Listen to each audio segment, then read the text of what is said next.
there are 3 simple steps. And we are live. I was 14, 15 years old. I mean, I was as political as I am now, believe it or not. But my views were totally consistent with anything you'd see on Fox News or libertarians, Republicans, that sort of thing.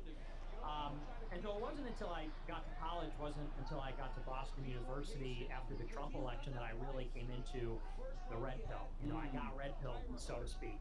And I reverted back to my religion. Not that I ever went away, but I really became truly a Catholic. And I became a right-wing extremist that I am today. So, you know, according to Wikipedia, right? Right.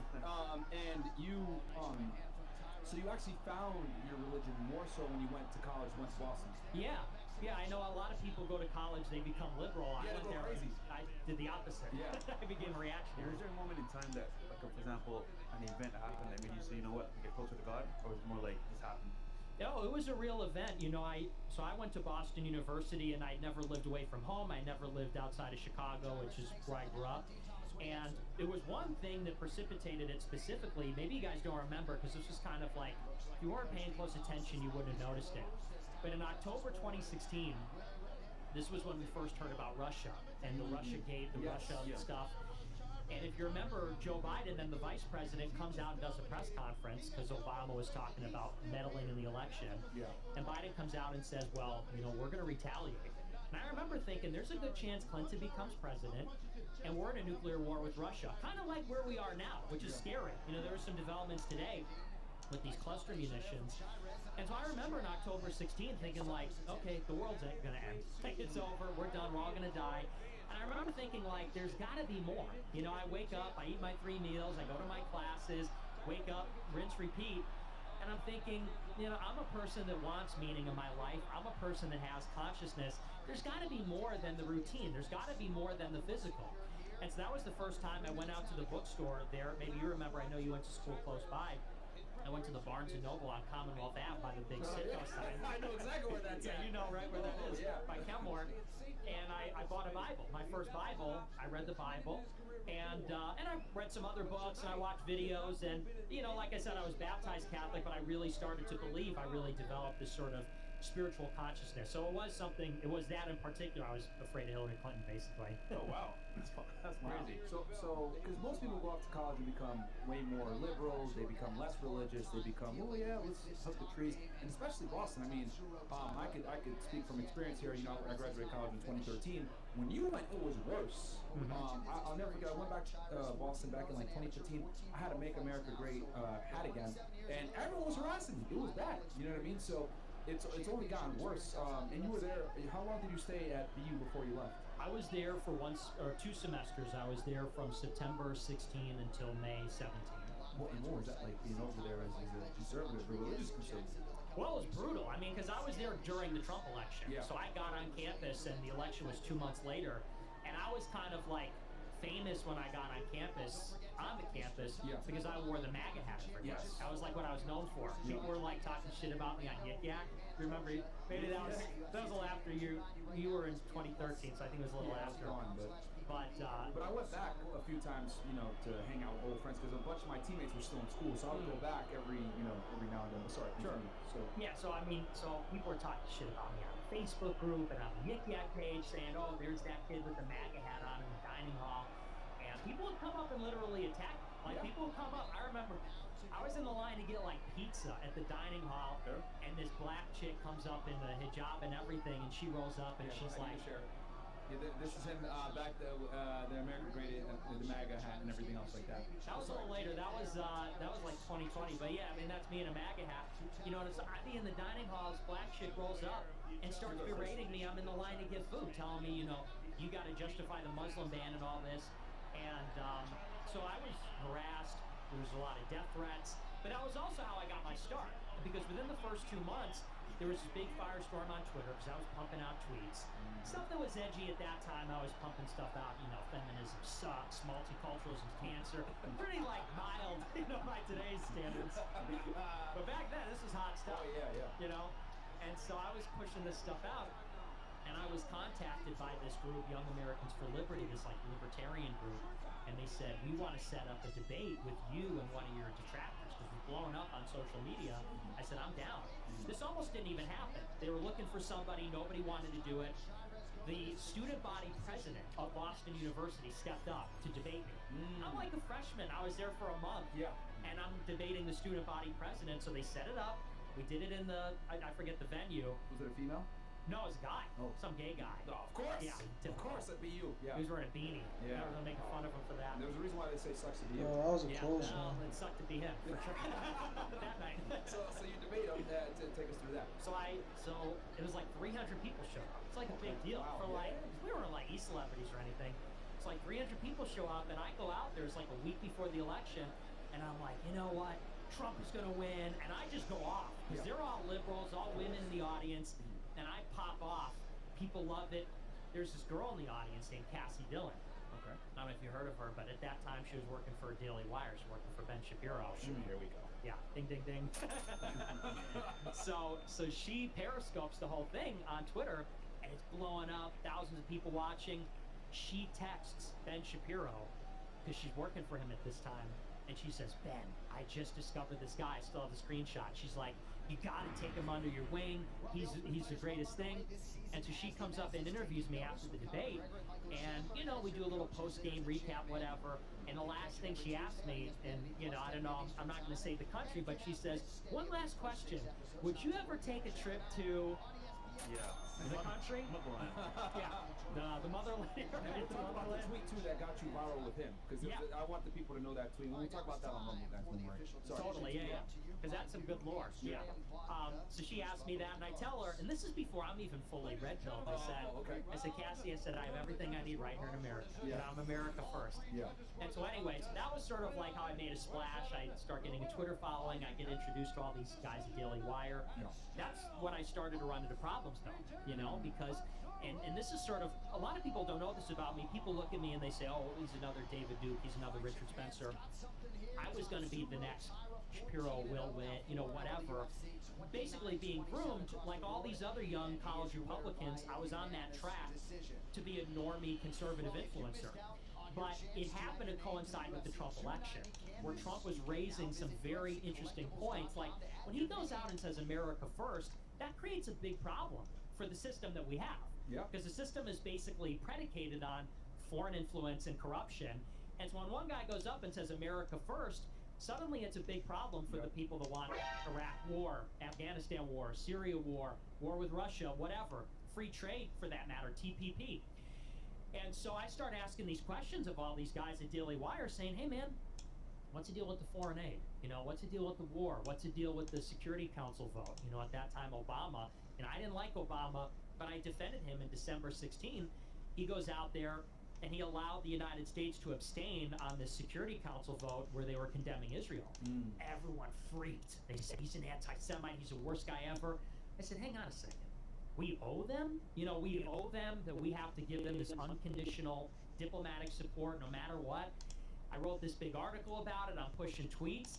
And they basically told me, and here I am still under the impression that it's a free marketplace of ideas. We're the right wings of patriot movement. And they come and tell me, they say, hey, listen, you got to stop asking these questions. Stop talking about this. We'll answer it privately, but you're basically making too much of a fuss about this stuff. You got to drop it. And I said, I'm not going to drop it. Like, this is legit. I mean, you got to give me answers, or you gotta let me ask. And I got a text from Cassie Dillon, I want to say, I don't know, several months into 2017, I'm still at BU. And she says, listen, we are not in the same movement. You keep asking these questions. You are alt-right. You are an anti-Semite. I'm never going to talk to you ever again. She was like, just for asking the question about foreign aid. Yeah. Just for asking about foreign aid. Wow. Mild stuff, not even like what I'm on now. Yeah. Well, Which is more than I was We'll talk about that on Rumble. Right. Some of your more controversial views, but that's wild though. That like just off of that alone, very simple stuff like, hey, some foreign aid. What's going on with this? Oh no, what are you doing? Right. So wow.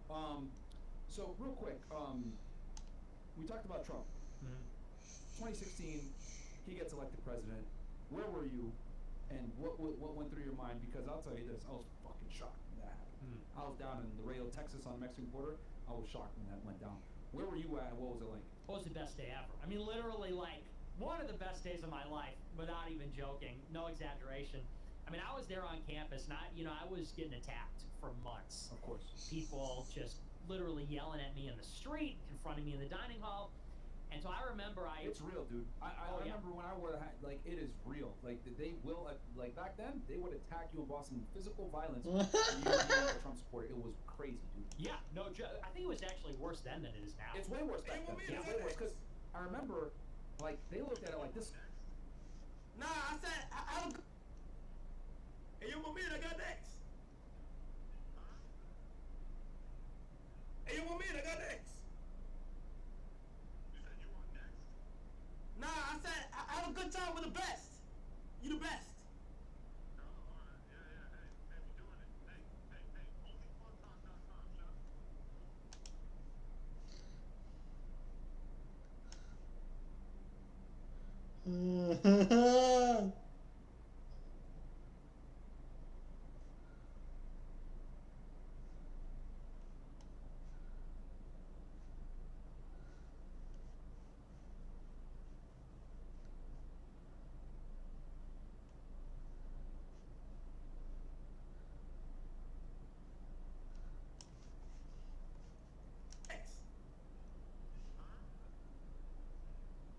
you want me? I got next.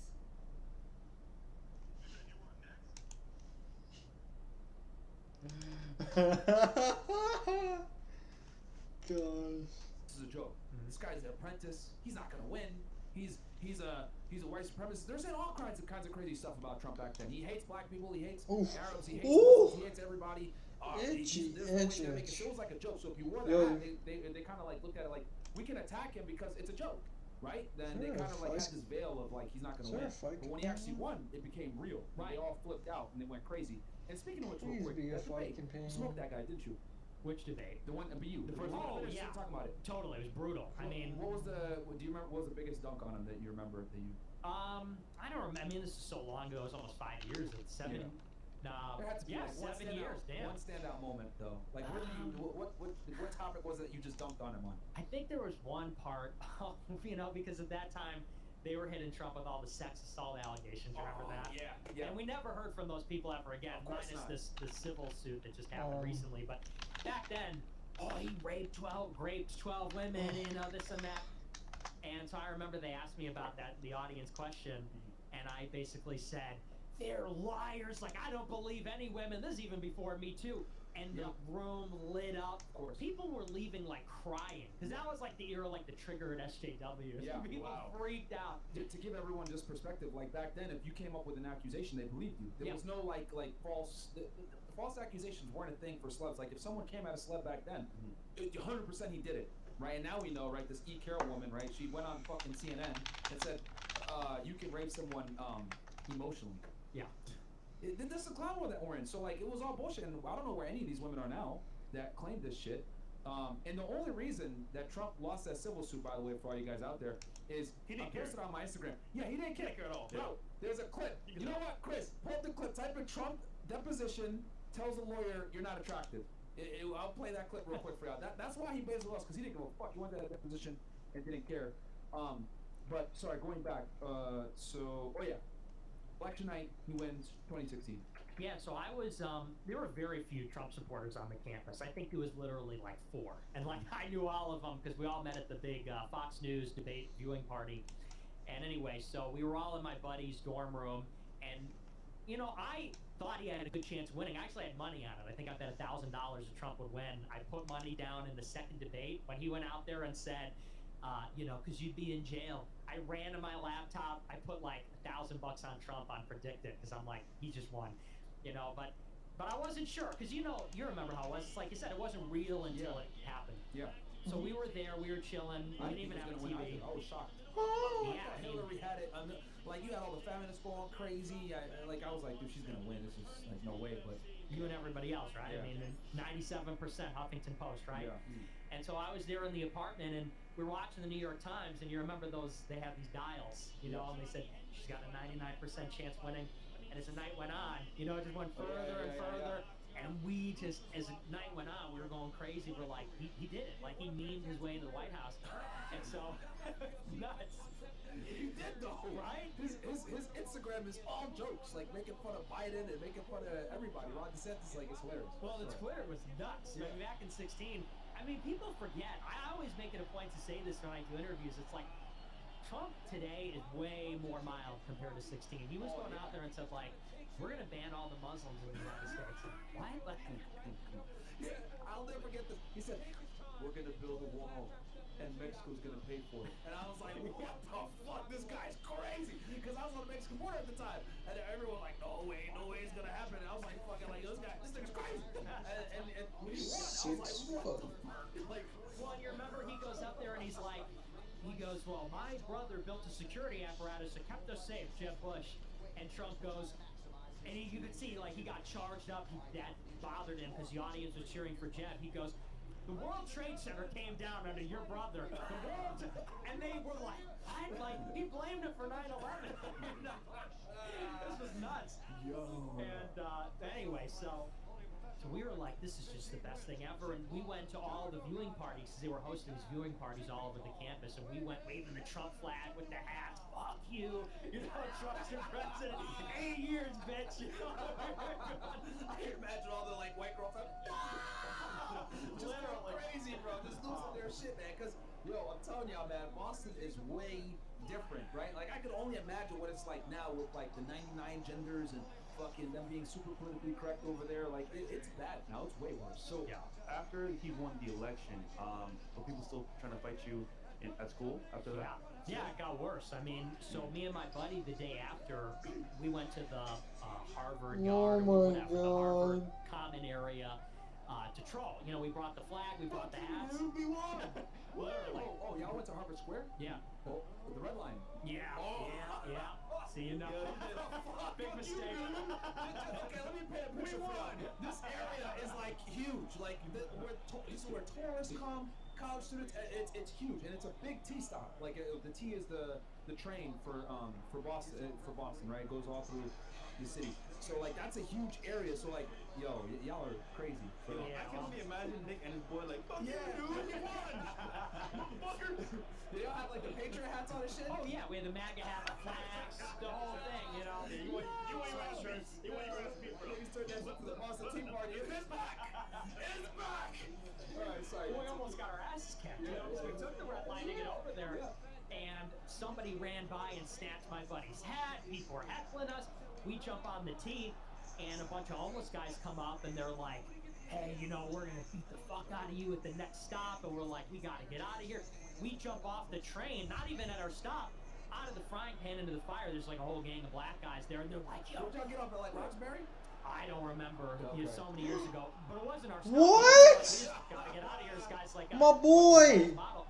So My we boy jump off knocked the him train, out. And this group of black kids, they start, yo, fuck that hat, bro. yo, Robbie, fuck." you might have And to they fight start one losing their more. mind. Pissed. Oh yeah, Yeah. rage. You know, so we just booked it. We just My kind of niggas, dodged. Yeah, We got the fight to That's come. crazy. Like, That's my boy, they man. went out and they just like said, you know what? Fuck it, we won it. We gonna rub it in the salt. We'll put the salt in the wounds, baby. My boy said red flag? Yeah. Them niggas, man. Yo, man. It's a wrong neighborhood. Yo, shit. Okay, so speaking of which, so Trump wins, right? Y'all go on the trolling thing.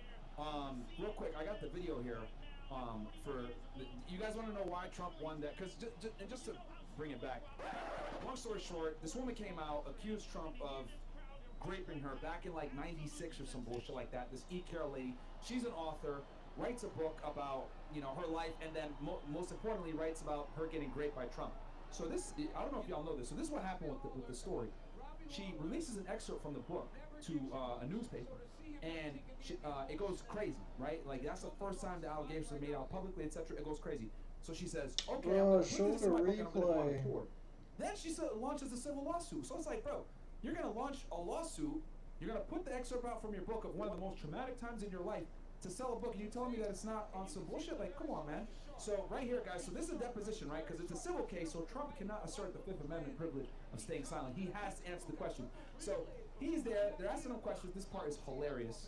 Here, just hit play. When you said in that video that Ms. Here we go. Woods would not be your Ooh. first choice, you were referring to her physical looks, correct? Just the overall, not, I look at her, I see her, I hear what she says, whatever. You wouldn't be a choice of mine either, to be honest with you. I hope you know yourself.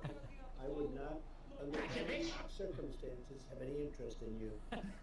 I'm honest when I say it. I would not have any interest in. The video. Bro, it just, that's a lawyer asking me Bro, these people questions. getting knocked out, bro. I would have smashed you either. Like, what the fuck, you know? And I think just the fact that he didn't care, his lawyer didn't really, he didn't go fuck about that position. That's why he lost. Because just so you guys know, civil cases, the preponderance of the evidence, it doesn't mean that you're necessarily guilty or whatever. They just have to prove that you're guilty to a degree. 51% versus 49%. So he didn't give a shit. It was October 19th of 2022. Money. Bitches, he was fucking didn't give a shit. Good job, Daddy. Yeah. Good job. What are your thoughts? 2024 election. Who are you gonna vote for? Who do you think the best candidate is? Who do you think sucks?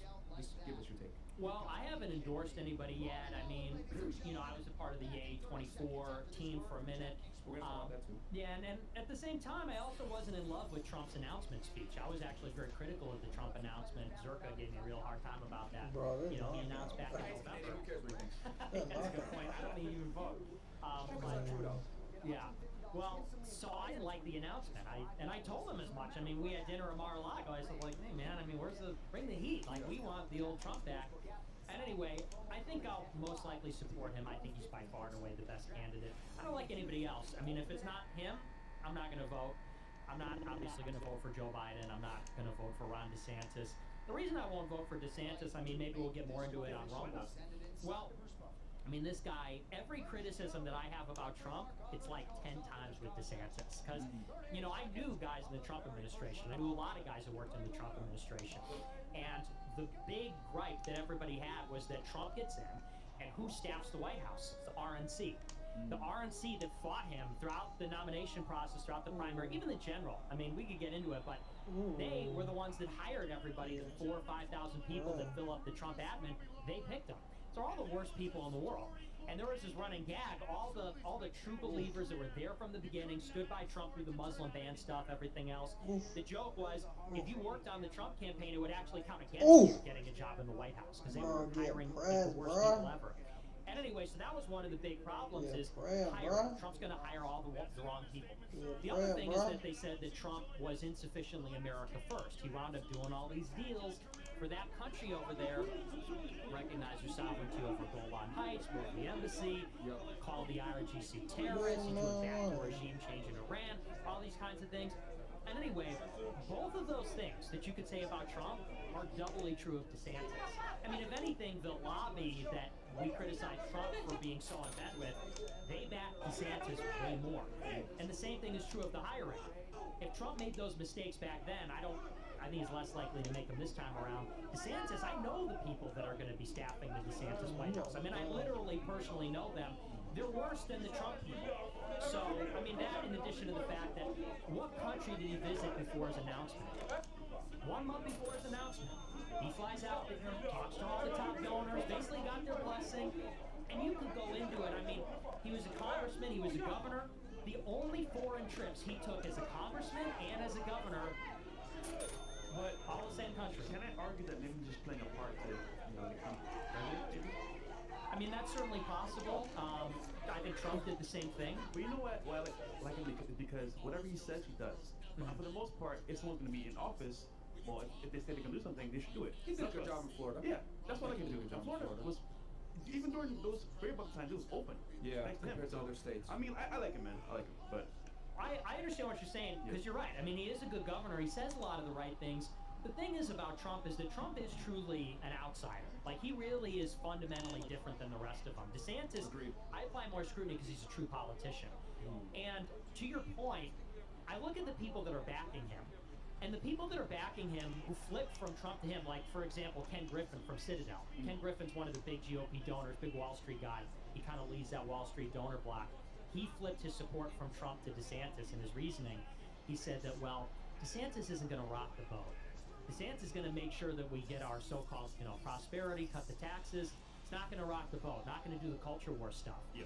And that signals to me that DeSantis is just another one of these establishment guys who's going to, like every Republican, going to cut the taxes, cut the spending in narrow limit, not the military ever, by the way, and not DHS and never that, but it'll cut non-defense discretionary spending, and the rest of everything else will go on basically unaffected. So fundamentally, I just don't believe him. I think he's going to be totally bought and paid for by Wall Street, by these foreign countries. And, you know, he has the luxury of being conservative in a state like Florida. I don't think he's going to have that luxury in the general election or in the White House. Fair enough. What are your thoughts on the new Trump charges, the new federal charges that just came out against him? Well, it's bad. And, you know, the thing is, I talked about this a lot on my show, and I look at these guys. You talked about it a lot? Yeah, we talked about it on that stream with Sneeko and Zerka.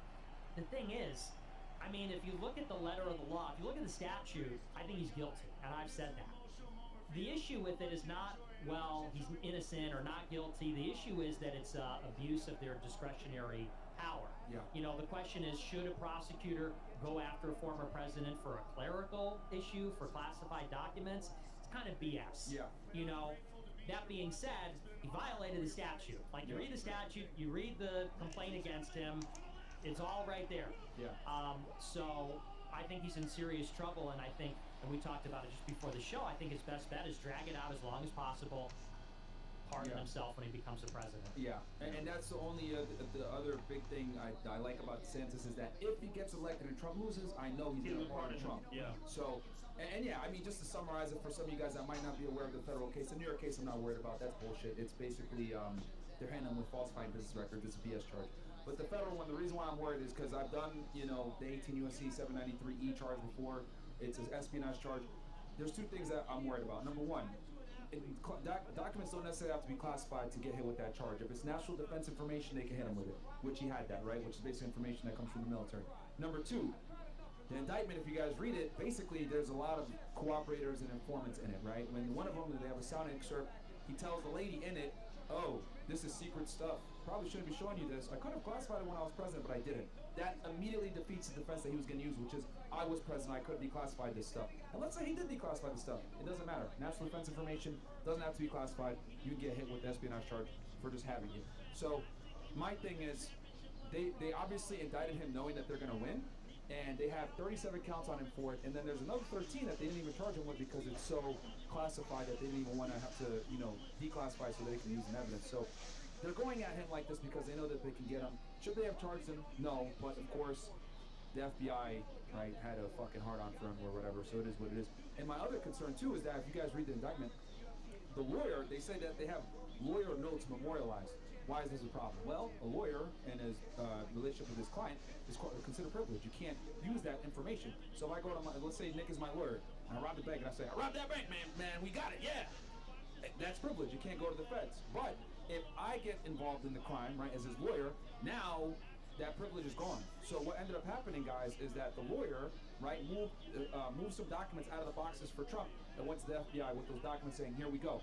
The FBI made him sign a letter. Are these all the documents? Yes, it is. Unbeknown to him, Trump's aide, Natua, right, moved some of those documents. So the FBI gets the documents from the lawyers. They're like, wait, there's 100 missing. What the fuck? That's why they did the search warrant in August of last year, recover those 100 documents, and then they went back to the lawyers. We got you guys by the balls. You signed this document saying we have everything. You don't. Y'all lied to us. Then, okay, we'll cooperate. Bam. That's how they have the memorialized notes. So that tells me not only the lawyers are going to testify against them, but the people at Mar-a-Lago that saw the documents in the first place to help them write the search warrant, all that shit. So I agree with you. The only way that he's going to beat this is he's got to drag it out to the election, either win and pardon himself, or one of the other presidents pardons him. You think RFK would pardon him? Yeah, I think he would, but I just don't think RFK has any chance. I think Biden's got it locked up on the Dem side. On the low, I like RFK a lot. I've been watching his interviews. He's against Big Pharma, which I like. He's pretty based. He knows that there was a conspiracy to kill his uncle, which we'll talk about on Rumble. And it wasn't just the mafia. And yeah, he's not a typical Democrat, but yeah, I agree with you. There's no way he's fucking. Yeah, well, and here's the other thing. I don't think he's as good as everybody says. I like what you like, which is that he talks about, I don't know how much we can say on YouTube, but he does talk about Big Pharma, and he talks about these COVID interventions. Yep. I can't see a whole lot more, though, that I like. I mean, I think at one point he was talking about, like, fining people that deny climate change and these kinds of things. Very socially liberal. At the end of the day, he is a Democrat. I mean, I get the appeal. He's intelligent. He's well-spoken. He's anti-establishment. His voice is going to piss a lot of people off, too. That too. You have to get, if you guys ever listen to him talk, he has like a condition that like makes his voice sound very shaky or whatever. And as a president of the United States, image matters a lot. And they're going to be like, oh, well, you sound weird or whatever. He's very smart, but like it takes a while to, it's like whiskey. It grows on you. You got to drink more of it, I guess, to get used to it. But yeah, and then the other thing too is that he wants to go back to like the United States being like the moral authority. I don't think we should be intervening in other countries, right? Because then fucking bullshit. But yeah. Sorry, you got anything else with that? Yeah, no, just I'm not as gung ho. Like I said, I like the things you like, but I think people are a little too enthusiastic for him. We need to demand, in other words, like I think he represents this strain of compromise between the far right and far left that isn't super useful. He reminds me of like a Glenn Greenwald or like a Tulsi Gabbard type. And a lot of these people, what they have in common is they'll criticize a big pharma. They'll No, you're right. That's probably one of the most accurate summarizations I've seen of like where he stands. Yeah, and I think that it's overstated how valuable that is, because the premise of this show and shows like it is that we really need a real return to tradition. Like when you talk about masculinity and women being submissive and marriage and reverting to religions, that seems to be everybody's doing that. That is what civilization needs. It needs strength, order, tradition, masculinity. And what I see these guys bringing forward is basically like liberalism, but less corrupt. They're like, we want to go back to like 90s liberalism. And it's like 90s liberalism brought us today's liberalism. You know, and like, it's still liberal. So to me, it's just not good enough. And it's a step in the right direction, but I don't think that we should settle for that. It's a form of appeasement. We need a real right-wing reactionary movement. Okay. Feminism. Give us your takes on it. Obviously, we're fairly critical on that over here on this side, but I'd like to get your take on feminism in general. I'm totally anti-feminist. I mean, some people even say I'm like anti-woman. I don't blame them. What do you think? Feminism got? What are some of the biggest fuck-ups with feminism in your opinion? Oh, all of it. I mean, because here's the thing: men and women are not the same. And so this feminist idea that there's any degree of equality, I don't think equality exists. I think that you should treat people with dignity and respect. That's like a precise thing that I would agree with. You should be respectful, you should treat people with dignity, you should be kind, courteous, considerate. But equality does not exist in nature. Equality exists in a conceptual way. You know, that's why we have to enforce it everywhere all the time through these administrative fiat decisions. You know, like when we talk about any disparity, any inequality, we always have to go in with a bureaucrat to rectify that, because it doesn't actually naturally occur. And so I think equality between religions, ages, genders, sex, any individual doesn't exist. Men and women are fundamentally different. Fundamentally. Not like women are, they just have different genitals and longer hair. No, they're fundamentally different. Their brains are different, their bones are different, their bodies are different. We should treat them different. Society should treat them different.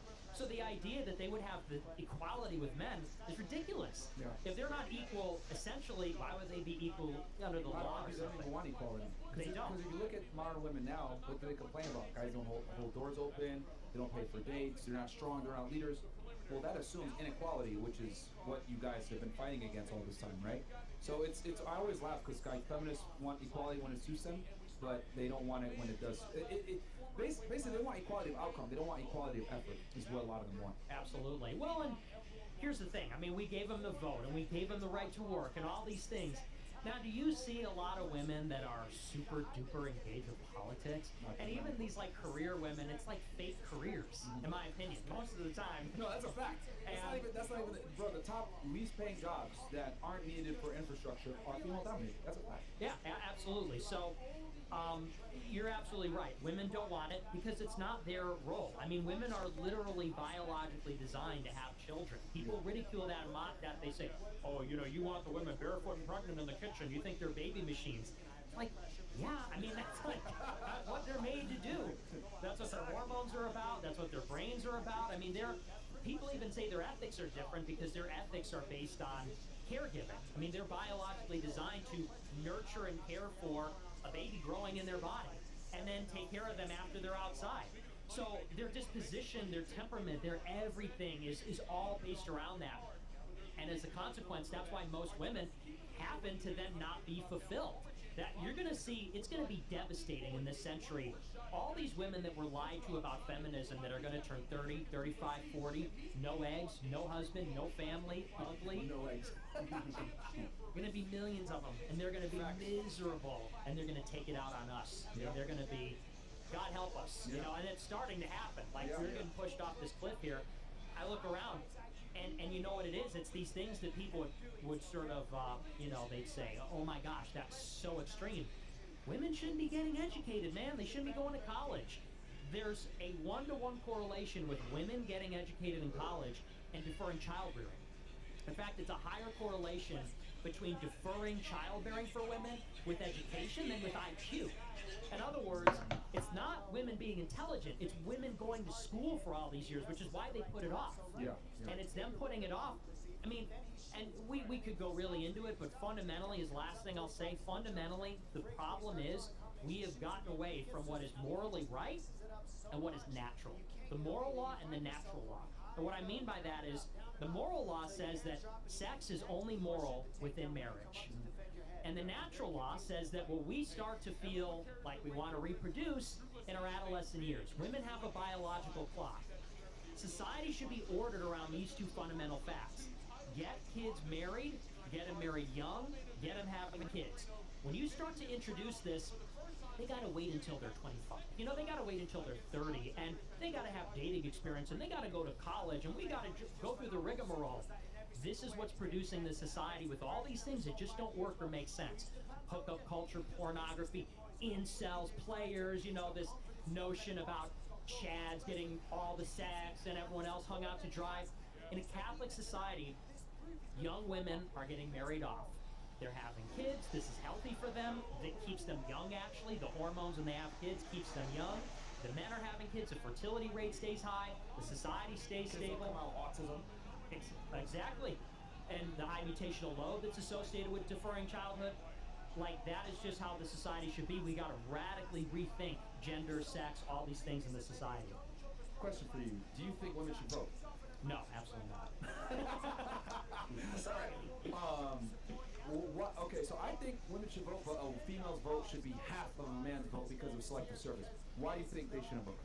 Because I don't believe in individualism. I don't think that we have a society of individuals. I think we have a society of families. I think there's a man, a woman, and a child. Children shouldn't vote. Women shouldn't vote. I think the vote should go to the household. And the vote should go to the leader of the household, which is the father, the male, the husband. But I also think that very, very few people should vote. You know, the intention was never to have everybody And not vote. all men should vote either. No. You're right. You know what? That's a good point. Yeah. Sorry, continue. Right? Because, you know, we have this idea that, well, voting's your God-given right. It's like, why?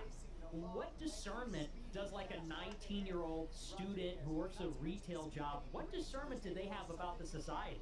You know, a landlord knows infinitely more about how the country works than a 19-year-old student. Good point. Right? Yeah. And you have a business. You guys have a business here. You had to put the studio together. You know how this stuff works. Again, you are given some discernment about how society works. These women that are on OnlyFans and that are fucking around, they don't know shit. Just to add to your point as well, you said 19-year-old, for example, or women on OnlyFans, what are they influenced by? TikTok, social media. So you're right, their votes kind of like coming for it already because of the agenda. But let me ask you this, Nick.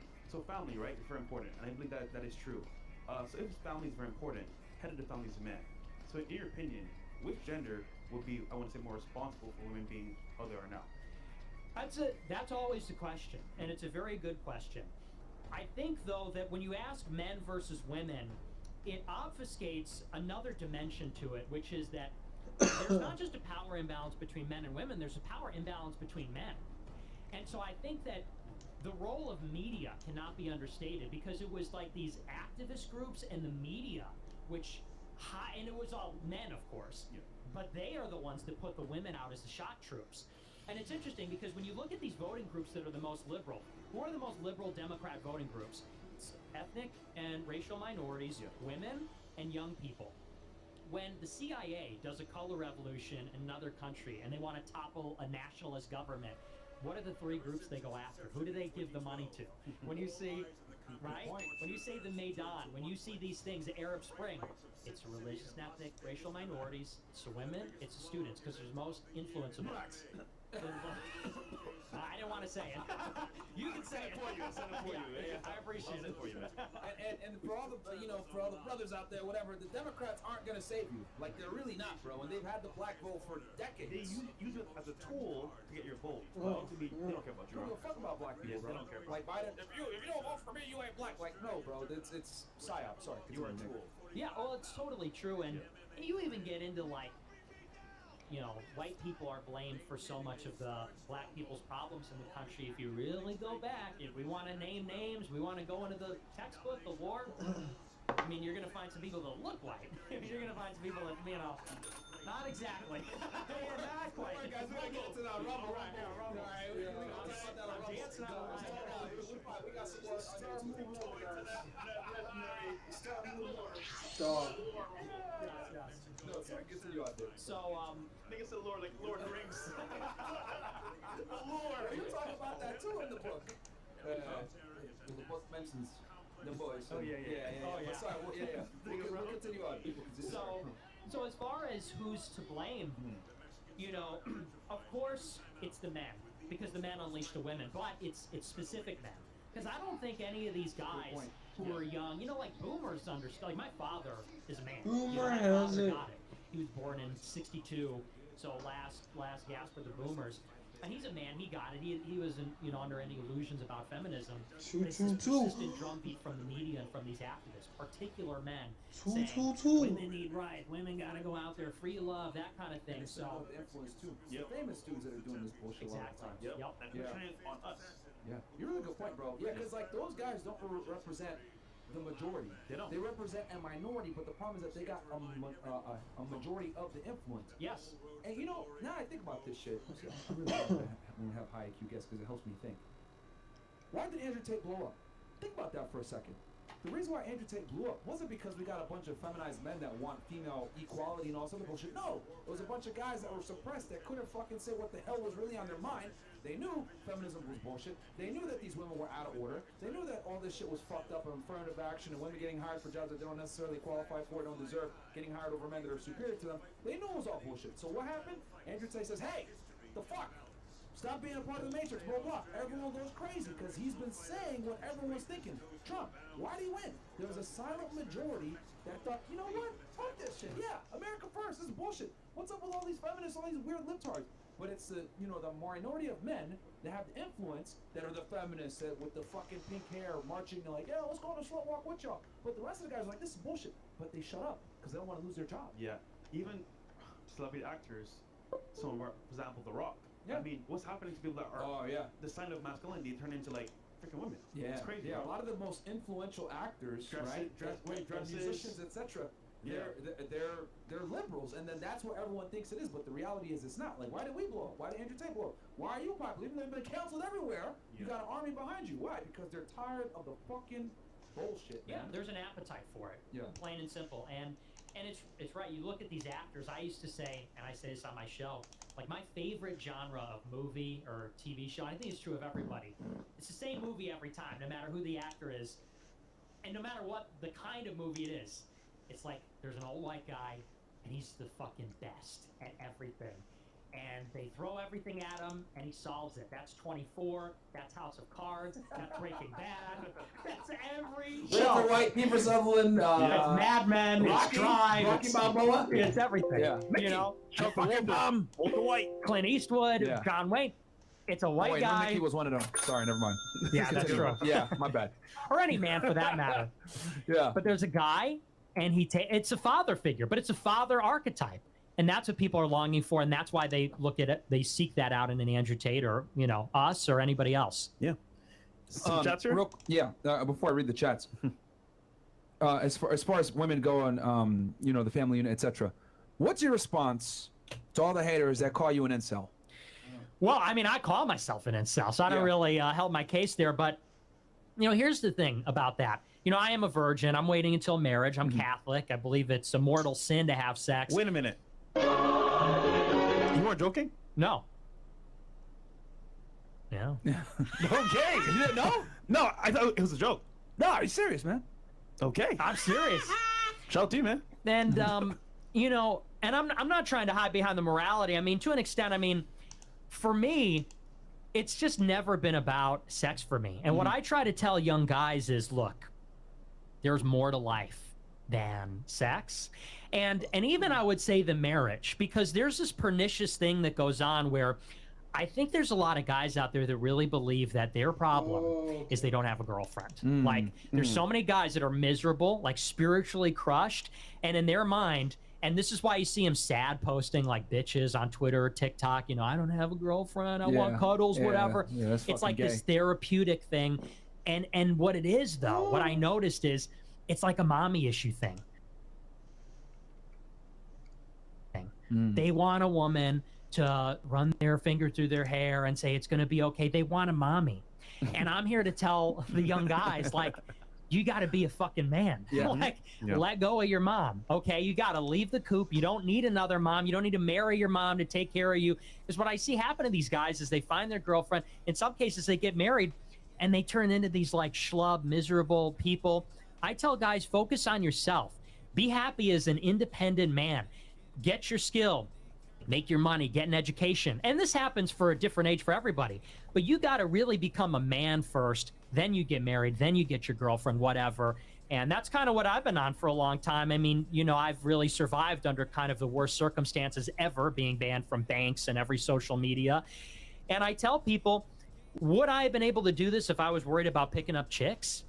Good point. You know, like if I'm 18 Good point. and I'm doing a green screen show in my mom's basement talking about what I talk about for 100 people, and I go to a bar and say, hey, you know, what's going on? And they say, what do you do?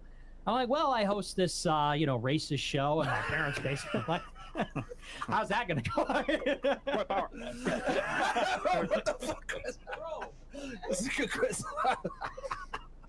Yo, I will say this, right? Because when I said that I was gonna bring you on the show, like some people out there were like, "Why are you bringing Nick on a dating podcast, bro? Like, what the fuck, man? Like, this is a dating podcast. She's a virgin."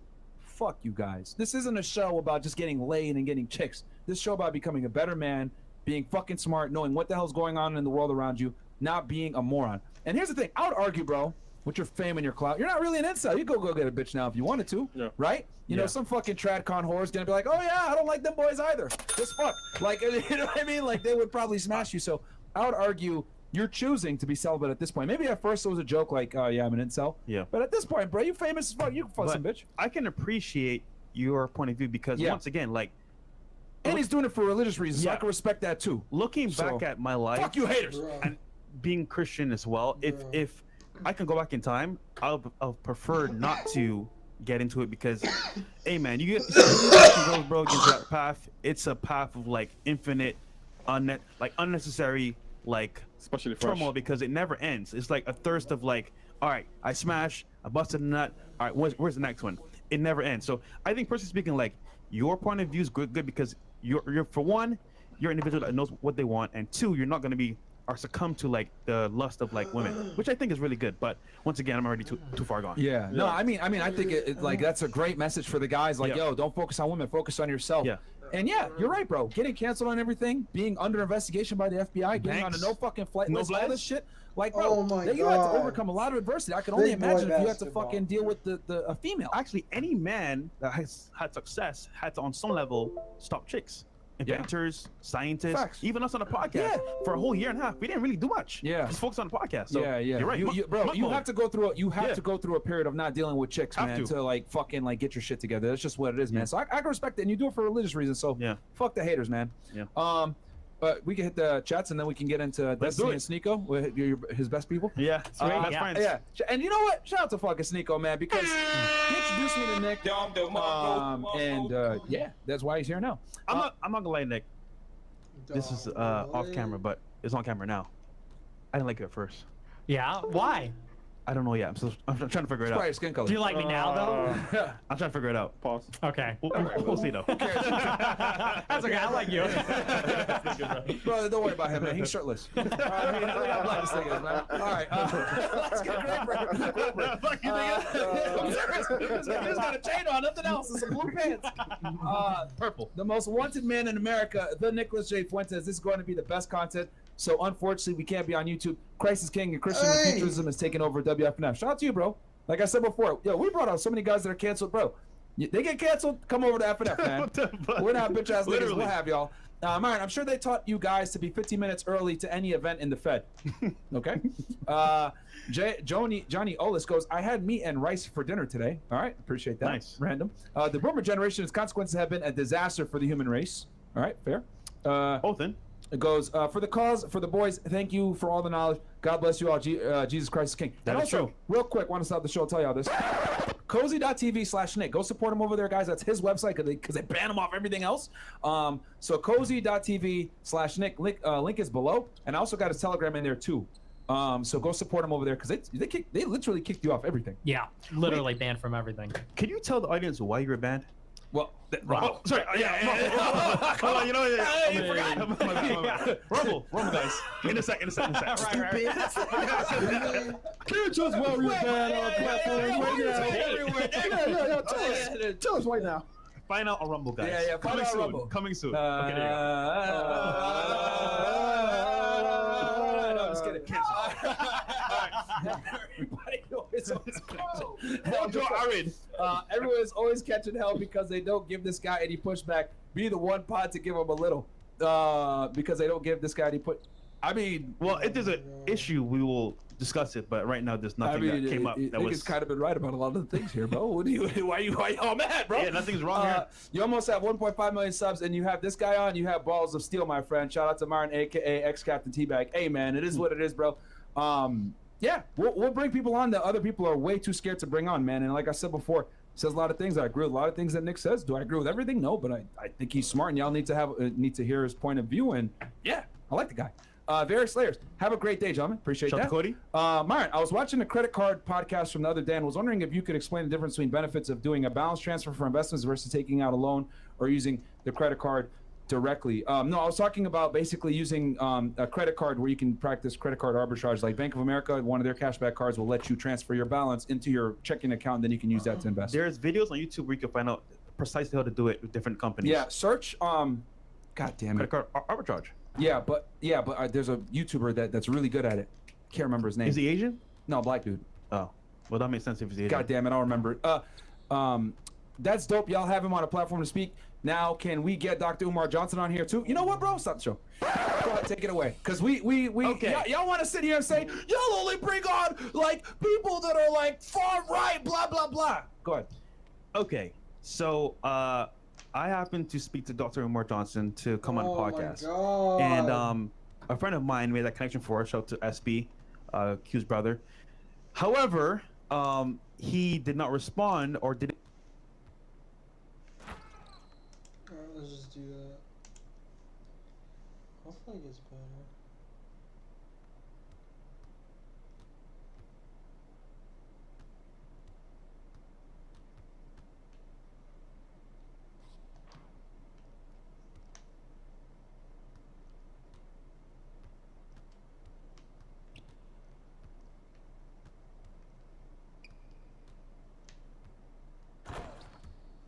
Let's go.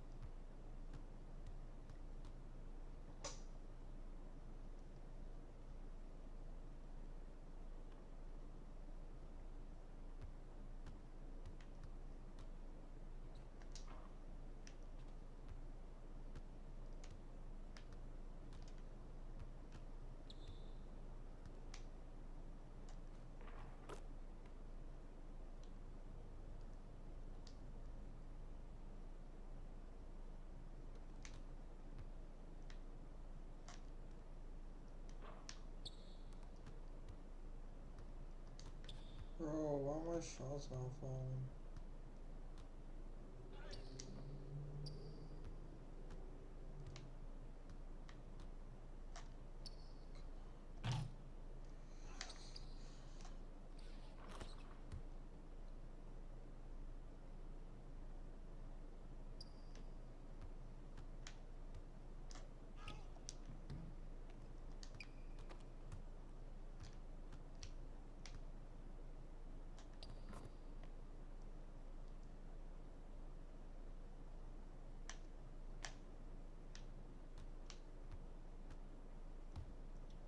Bro, you can't.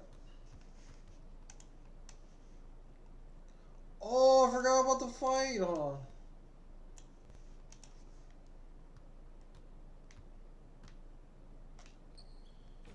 Right there. My shot is back.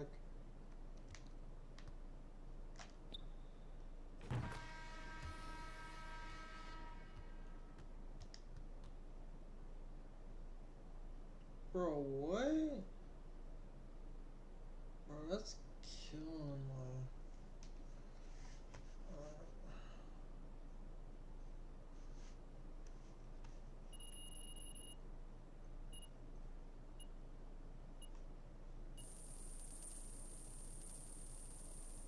Ooh, 448? My dude, 448? That's a lot.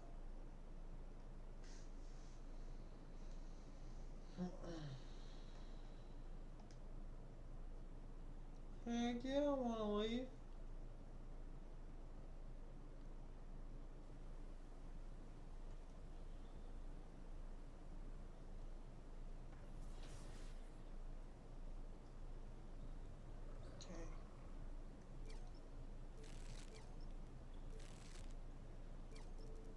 Whew.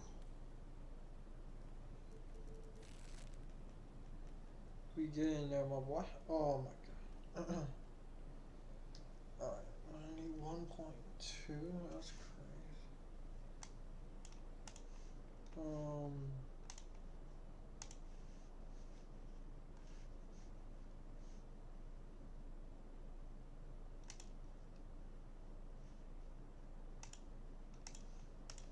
Didn't want to, I guess, proceed because I think you were coming. Yeah. I'm not sure, but whatever the case is, he didn't show up or didn't.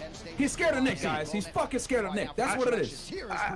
I don't know, But I'll say he's scared of Nick. But ultimately, it'll be awesome to have him and you here for a debate. Yeah. That would be great. Yeah. I'm scared. Yo, I'm willing to, you guys out here that are like, you know, that are pro, you liberals, basically, is what I'll just say.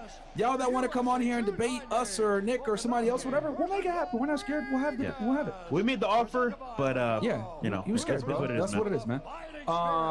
Let's see here. Albo H, pretty sad how certain set twins did that to you guys after you mentioned multiple times how you would love to have them on the pod. Lost respect for them.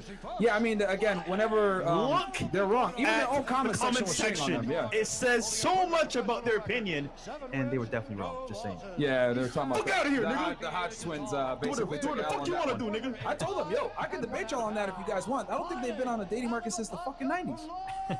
Shut up, Keith. Yeah, niggas were single when Bill Clinton was getting his dick sucked. Like, for real. The fuck, the game has changed, man. Where we at here? Oh, Prince J goes, when y'all get banned, I'm going to laugh. Don't cry when it happens. What the fuck, man? Fuck you, Prince, you bitch ass nigga. Sup, Grapes. Shout out to Myra Fresh and the big dog Nicholas J. Fuentes. America first is inevitable. Absolutely. And then ask Nick how he feels about Myra Fresh dating multiple white women back to back. That'll be on Rumble. This is the same guy who went bomb for bashing an Italian girl for having what? A black boyfriend. Hold on. Can you tell me what's the issue? Me banging snow bunnies? Yeah, I don't like it. I don't like race mixing. What did you say? I don't like race mixing. Yeah, I think it's wrong. Say that one more time. No swirls, no swirls, bro. What, are you getting mad? Say that one more time. What? I don't like race mixing? Good boy. It's okay. It doesn't matter. That's his opinion, you know. Hey, it's man. I'm gonna do what I do. But I get it. I mean, what? I get it too. I mean, yo, L Fresh as usual. too. I'm gonna do what I do. But I get it. I mean, what? I get it too. I mean, Yo, L fresh as usual. All right, let's go. L fresh. That's an L, man. I thought you were gonna say something funny.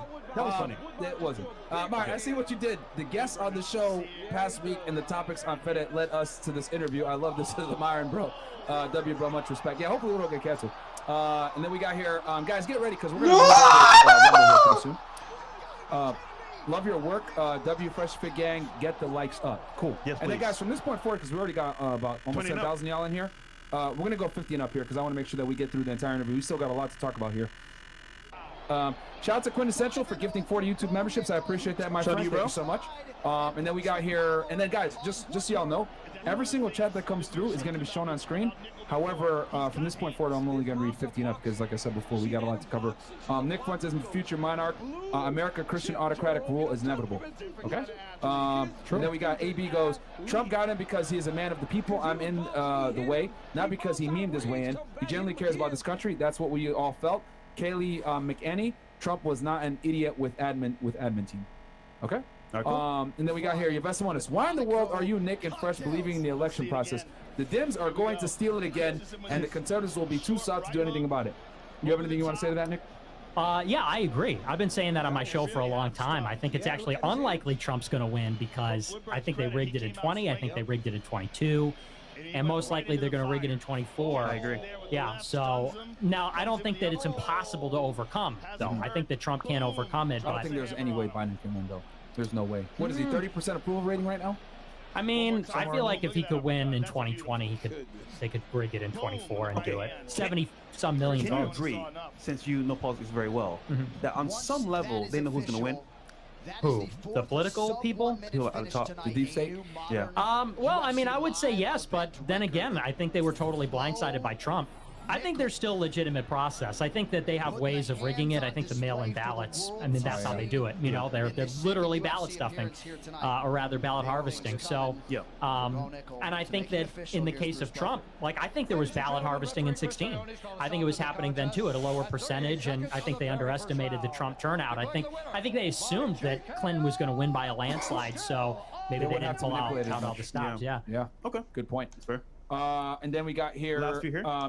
Tanner Boyle goes, just here to pay respects to you guys both for being brave enough to have Nick on and also for speaking out on behalf of modern men. God bless. Appreciate that, my friend. And then we got here Base Dollar. Nick Fuentes has me stunned. He has given us truth. I need to hear more. Yeah, man. Go check him out on cozy.tv/Nick. That's where you guys can find them because they ban them off everywhere else. So make sure cozy.tv/Nick. We're going to keep that out. We're going to put on the screen here for y'all here in a second. Nick is the content. Listen to him. Take his perspective to heart. Our future depends on it. I appreciate that, my friend.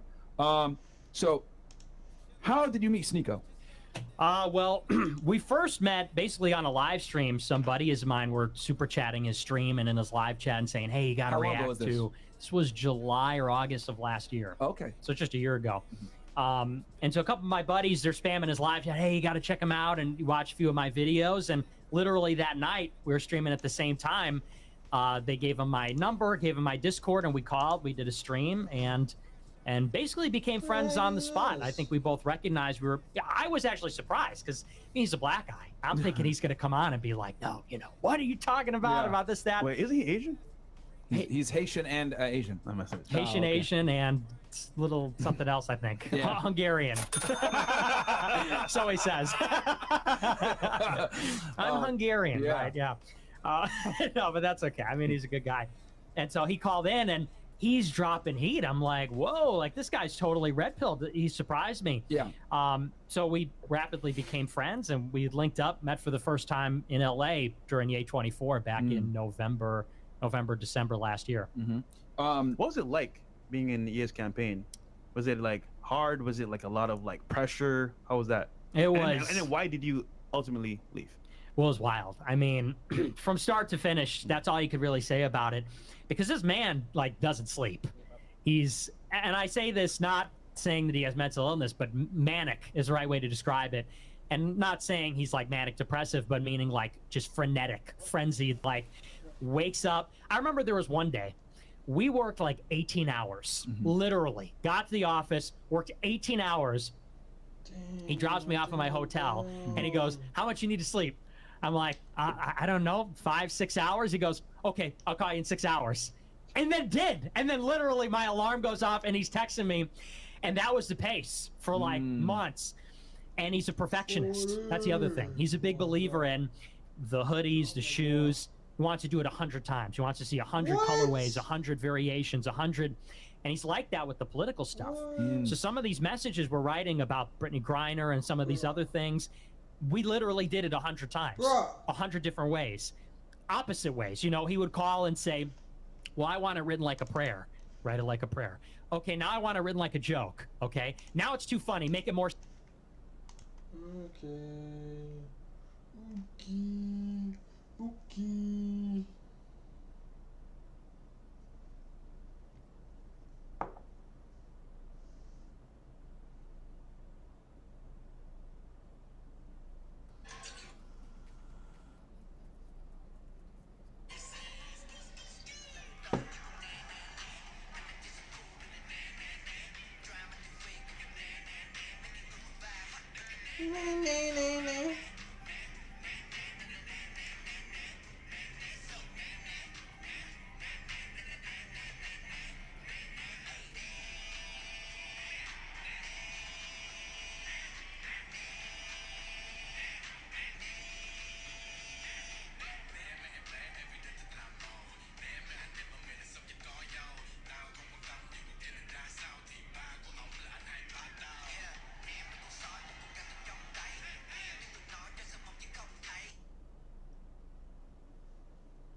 Ugh. 91, baby.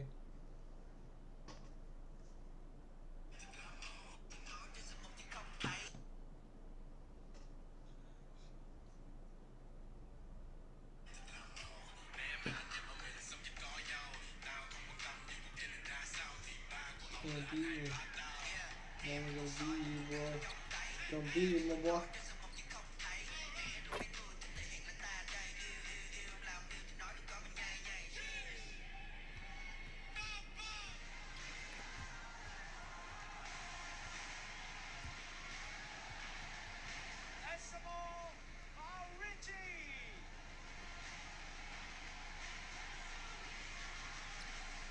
It's off.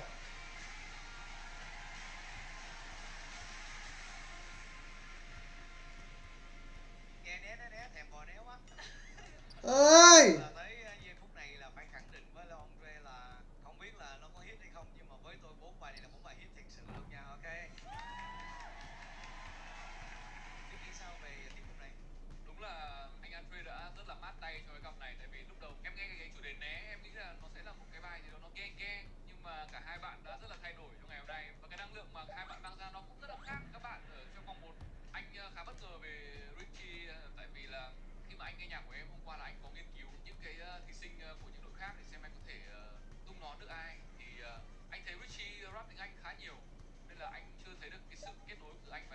Brick.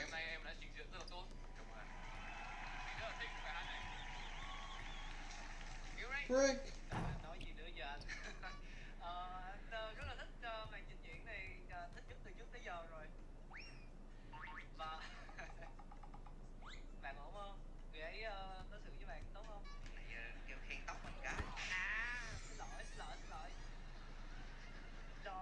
nghe nhạc bạn nhiều quá.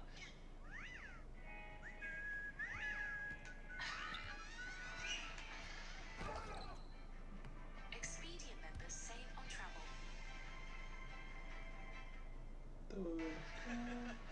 Tóc đẹp, tóc đẹp. Tóc này hình như là bạn lấy ý tưởng từ đâu đó mà đúng không? Đậu hũ kỳ. Đậu hũ kỳ.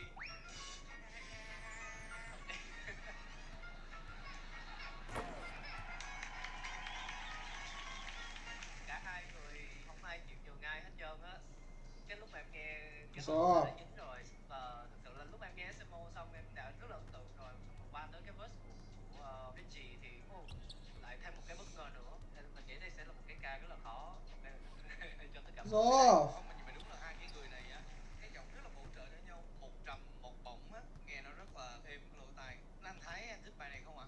I think it's fun. You guys are funky. Oof. You guys look like a group, not Heck like you damn, guys are Punisher. battling. But overall, I think the song's catchy.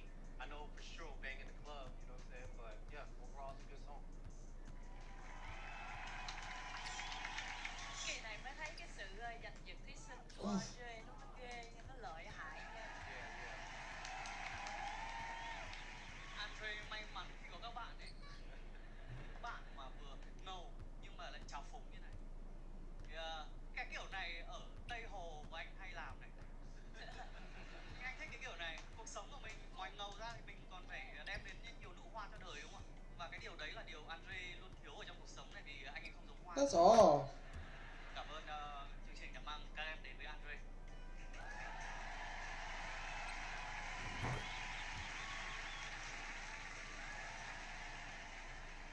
Thật ra cái cá tính của cái bài này nó rất là ASMR nha. Nghe nó ba nhây, nó khó chịu gì đó. Nghe muốn nhiếc muốn nhéo. Yeah, muốn nhéo guys. Xong rồi cái mặt Richie lúc nào từ gặp tôi cũng thấy mắc cười. Muốn nựng. Nhưng mà giọng thì rất là hay trong cái bài này nha, tuyệt vời. Và thật ra là bữa nay cũng lạ, là chị nhìn qua tóc bên này tôi thấy cũng có ý tưởng luôn đó. Tóc bên này đều ok, nhưng bên này cũng là súp lơ nha. Súp lơ nha. Money on my mind.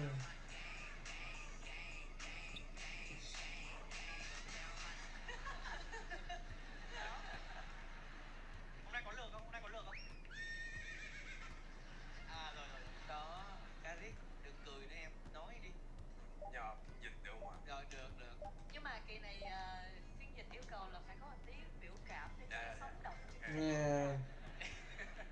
Chữ Struggling. cũng hơi xấu nha. Không cảm, chữ em không có đẹp được. Tạm thời giọng của Karik hôm nay nó là như vậy. Team Andre phải công nhận bài nào cũng bắt tay, và SMO lẫn Richie đều làm em bất ngờ vì sự tiến bộ. Đặt hai nhân tố này vào bài này là vô cùng hợp lý. Chúc mừng hai bạn. Tôi khoái cái bài dịch đó. Cái bài dịch có tâm, có lòng tiếng, tâm trạng. Dễ thương. Andre nghĩ sao về cái phần trình diễn hôm nay? Khẳng định tên tuổi của mình. Richie đã có những cái bản drill và Richie đã thành công khi mà em sử dụng cái flow, cái lyric của em qua một thể loại mới. Anh chúc mừng em. Còn SMO là người đã cùng với Andre nghĩ ra cái ý tưởng bài né này, chơi né TV, né những cái xấu, né những cái tiêu cực trong cuộc sống, và cái bài này nó đã hoàn thành. Và anh nghĩ là cái bài này sau khi được chiếu chương trình nó sẽ tràn ngập trong các lớp. He got lucky. He had his take over.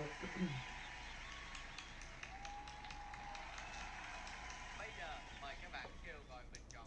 Mời SMO.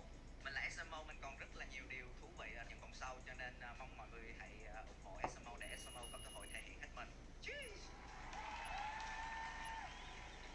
Dễ thương quá. Tôi chưa bao giờ nghe một người đàn ông nào nói với mọi người: các bạn ơi, tôi còn nhiều điều thú vị lắm. Hãy khám phá tôi đi hả? Ok, mời Richie. Chào mọi người, mình là Richie. Cái bài này là né, nhưng mà mình mong mọi người sẽ bình chọn cho mình chứ đừng có né mình. Mình sẽ mời tất cả mọi người cà phê. Yeah. Trời ơi, em còn trẻ quá, không hiểu được cái hậu quả của câu nói đó. Cái phim trường này anh tính sơ nó khoảng 422 người. Mấy người chọn thôi anh. Mấy người chọn thôi hả? Hồi nãy em nói là mọi người hay chọn cho mình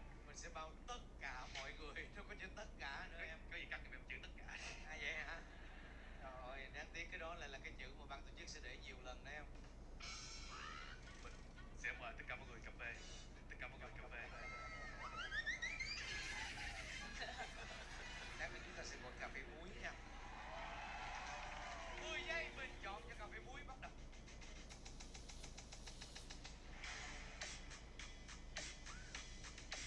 Thưa quý vị, Richie, Esamo.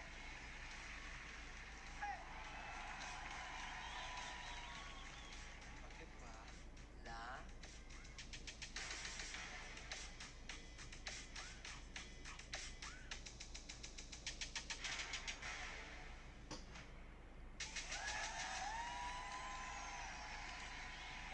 điểm cho Richie và 52 cho Esamo. Số điểm sát sao. 52 bạn còn lại sẽ không được uống cà phê. Xin mời ban giám khảo chờ đợi phần ý kiến của huấn luyện viên. Anh Thái, you vote for Naoki or Sibler? Cái này khó chọn quá, like I don't know, like they both are good, so I'm not picking nobody, like they both are good, equal. Trong trường hợp buộc phải chọn một người, anh chọn ai? I don't know, man, like I think both of them are good. Cuộc đời là những quyết định cho anh Thái. SMO. Esamo, thank you. Yuri. Dạ vâng, thì cũng giống như anh Thái nói là đây là một cái lựa chọn rất là khó. Cả hai đều đã thể hiện rất là tốt cái phần diễn của mình, hoàn thành rất là tốt cái nhiệm vụ mà Nandri đã giao cho hai bạn. Nhưng mà em nghĩ là Esmo đã nhỉnh hơn một tí xíu. Hai phiếu cho Esamo. Em thì muốn dành sự hoan nghênh tới Richie, tại vì vòng này bạn ấy đã rất là tiến bộ so với cả cái âm nhạc bình thường ở ngoài của em, thì em đã mang được một cái tính rất là mới ở trong bài thi lần này. Nhưng mà anh nghĩ là SMO vẫn giữ được cái phong độ của mình. Nếu để chọn thì chắc là sẽ chọn SMO. Thank you, sir. Mời ban giám khảo đưa ra quyết định. Ban giám khảo chúng tôi cũng đã đưa ra quyết định đối với Esamo và Richie. Có cái gì thì tự về nhà mà né nhau nha. Và người bước vào vòng kế tiếp chính là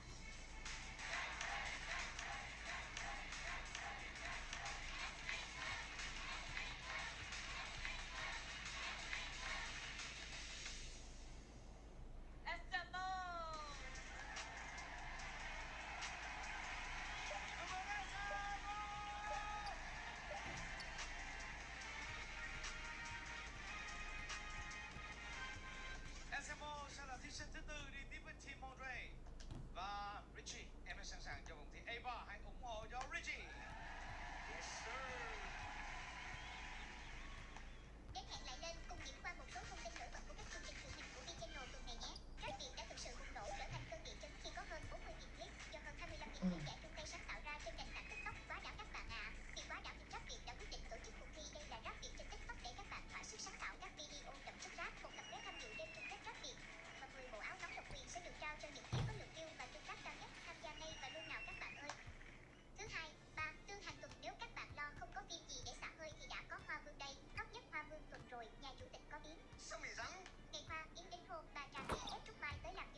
ta sẽ bước tới một cái vòng mà căng thẳng hơn và đòi hỏi thí sinh phải chứng minh mình nhiều hơn.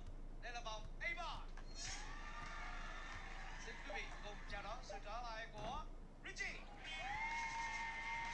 Shirley Tan, Dilo và Duffy.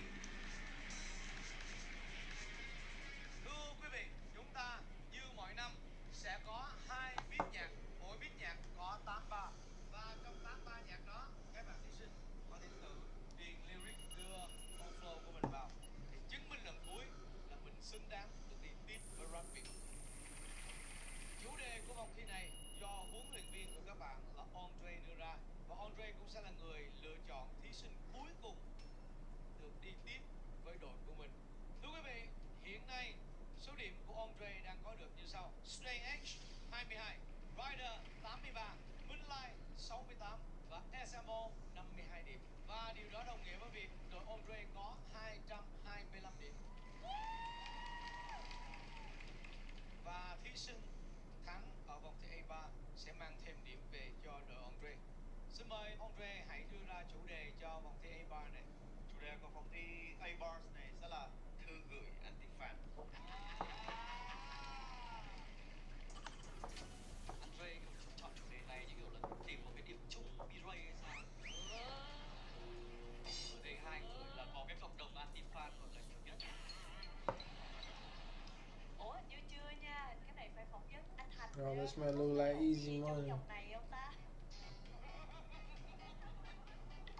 Anh chị lắng nghe thôi.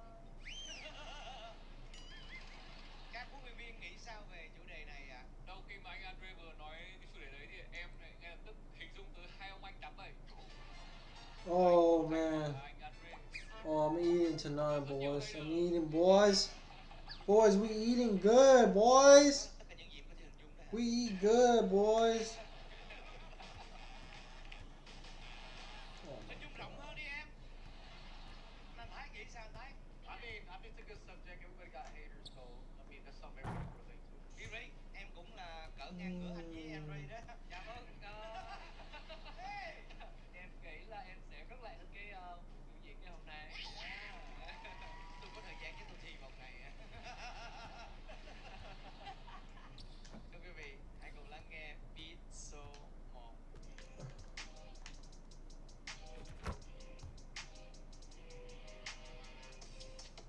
Okay.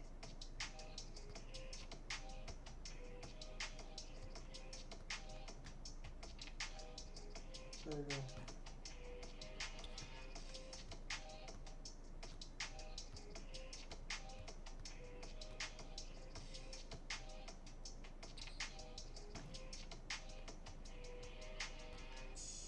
Beat số 2, bắt đầu.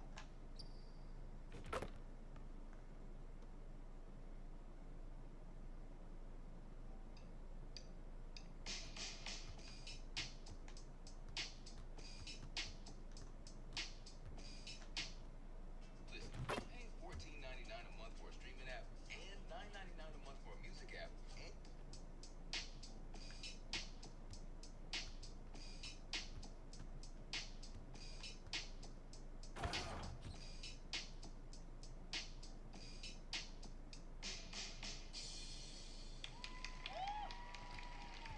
Hai phút suy nghĩ bắt đầu.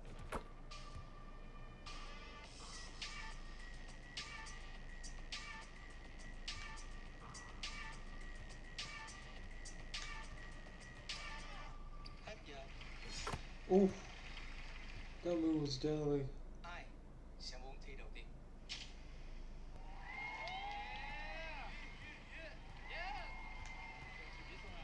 Hey, yeah. Stop it.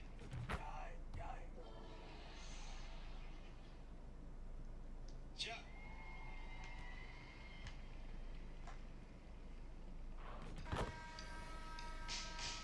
Tôi không là fan đâu, nhưng chưa bao giờ tôi ghét cậu. Cứ nước bên trong quán né sau màn hình để ngồi so sánh nhau. Chúng ta còn chả biết nhau sao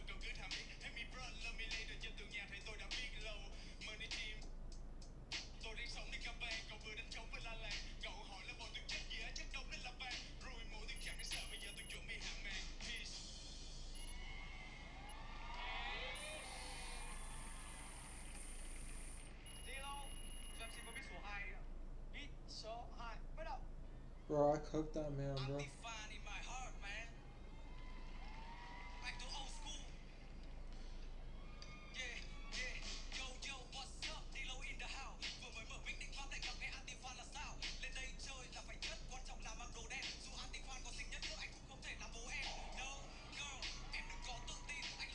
Bro, we big boy up in here, bro.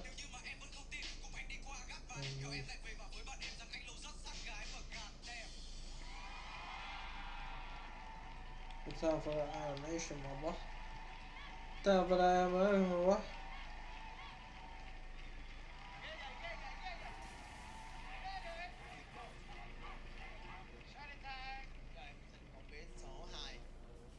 Boy, it's so high. Chicka, chicka, chicka, chicka, yeah, yeah. What up, little boy? What up, little boy? What up, little boy?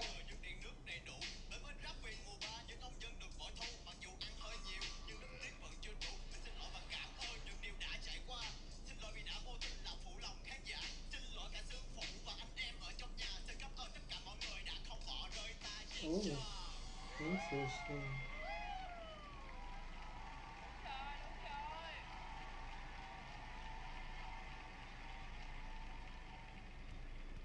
Ngon lành. Em không biết số 2. Ok, viết số 2.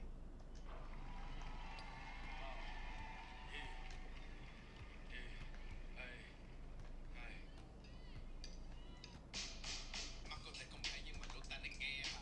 Bởi những người nói đâu bao lần họ nghe hả? Có cái công kích những người không thích để nó ngoài tai đúng sai I will never care yeah.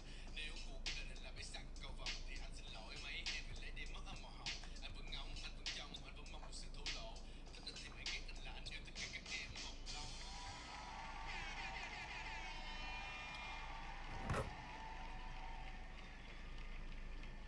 Anh chưa tới giờ này mới là giờ thi đúng không mấy anh em? Khó chọn quá. Anh Thái nghĩ sao anh Thái? Surprisingly, I think Doobie became the hardest. Anh thích Dubi hả?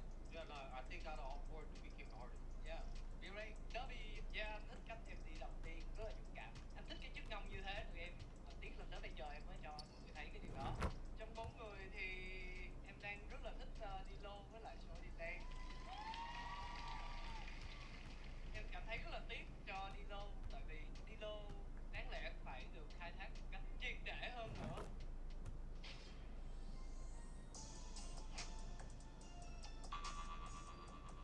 Em nói như vậy là anh hiểu có hàm ý đó nha.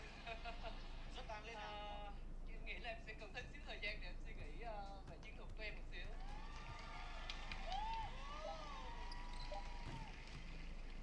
Em thì lại đang nghiêng về hai bạn đó là Dilo và Richie. Cả hai bạn em cảm thấy là nó có một cái sự gì đó nó vẫn rất là hài hước ở trong cái 83 của hai bạn và em sẽ nghiêng nhiều hơn về Dilo. Vậy thì trong năm nay thì anh được chứng kiến những cái gì mà bọn em cố gắng và trưởng thành từ những ngày đầu đến bây giờ. Nhưng mà nếu được chọn thì nói thật là anh muốn chọn Jonathan và Dilo. Rất là nghiêng về Dilo. Anh nghĩ Carrick ít nhất em cũng sẽ nói được một cái tên đúng không? Với khả năng nói yếu kém của mình ngay thời điểm này. Nãy giờ em chọn được hai bạn, một là Dilo, hai là Titan. Dilo có Thôi được rồi, nói như đó là anh thấy hay rồi. Cảm ơn bé, dưỡng dòng đi em. Andre. Một tên duy nhất sẽ tiếp tục cùng Andre chinh phạt mọi nẻo đường. Chắc đây là cái khắc mà là khó khăn nhất của anh từ đầu đến giờ. Cái lúc mà anh làm nhạc con em chắc Damn, không that khó khăn bằng sucks, bro. thời điểm này.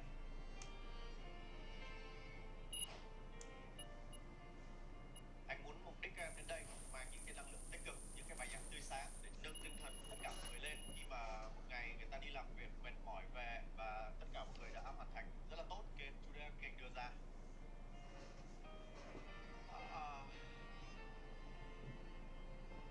Dubi, em là một người mà chưa có một bài hát nào phát hành chính thức đúng không? Đây có thể là lần đầu tiên em lên sân khấu biểu diễn và lần đầu tiên em làm nhạc. Em rất là cố gắng mặc dù có nhiều vấn đề xảy ra và cái bài A bar này của em đã thể hiện cái sự nỗ lực của em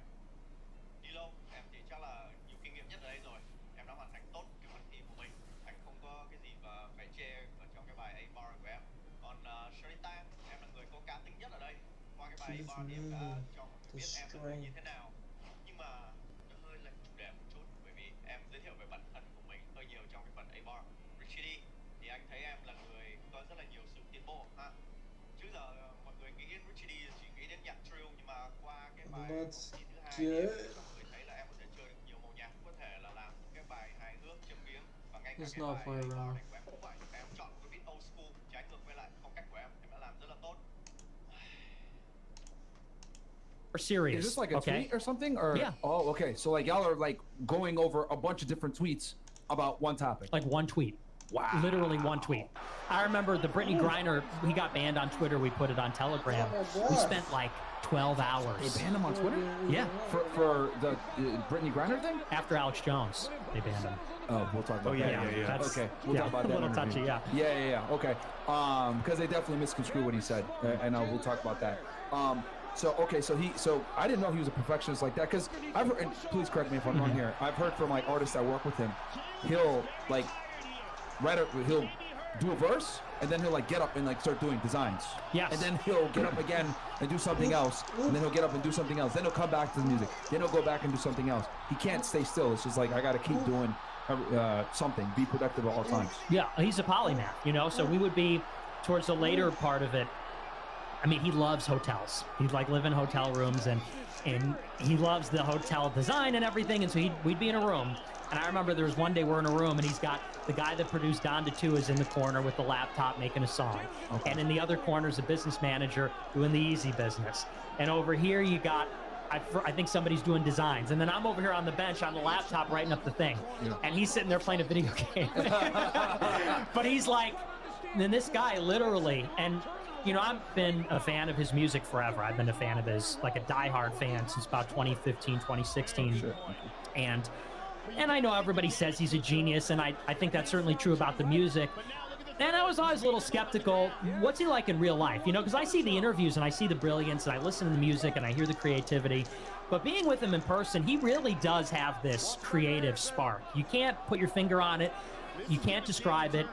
All you can say is it's true, like, inspiration, true creative inspiration. And so working with him, we'd be in an office setting, or we'd be in the hotel room, and he would go from the design to the business to the politics, playing music, and you notice that in every domain he's got an insight. In every domain he's got like an intuitive grasp of whether it's fashion or music, even politics. I was amazed at the stuff that he just got. Like, he didn't know the specifics because he's not a political guy, and you know, so that was some of the stuff we were working on, is kind of getting him doing the crash course on politics.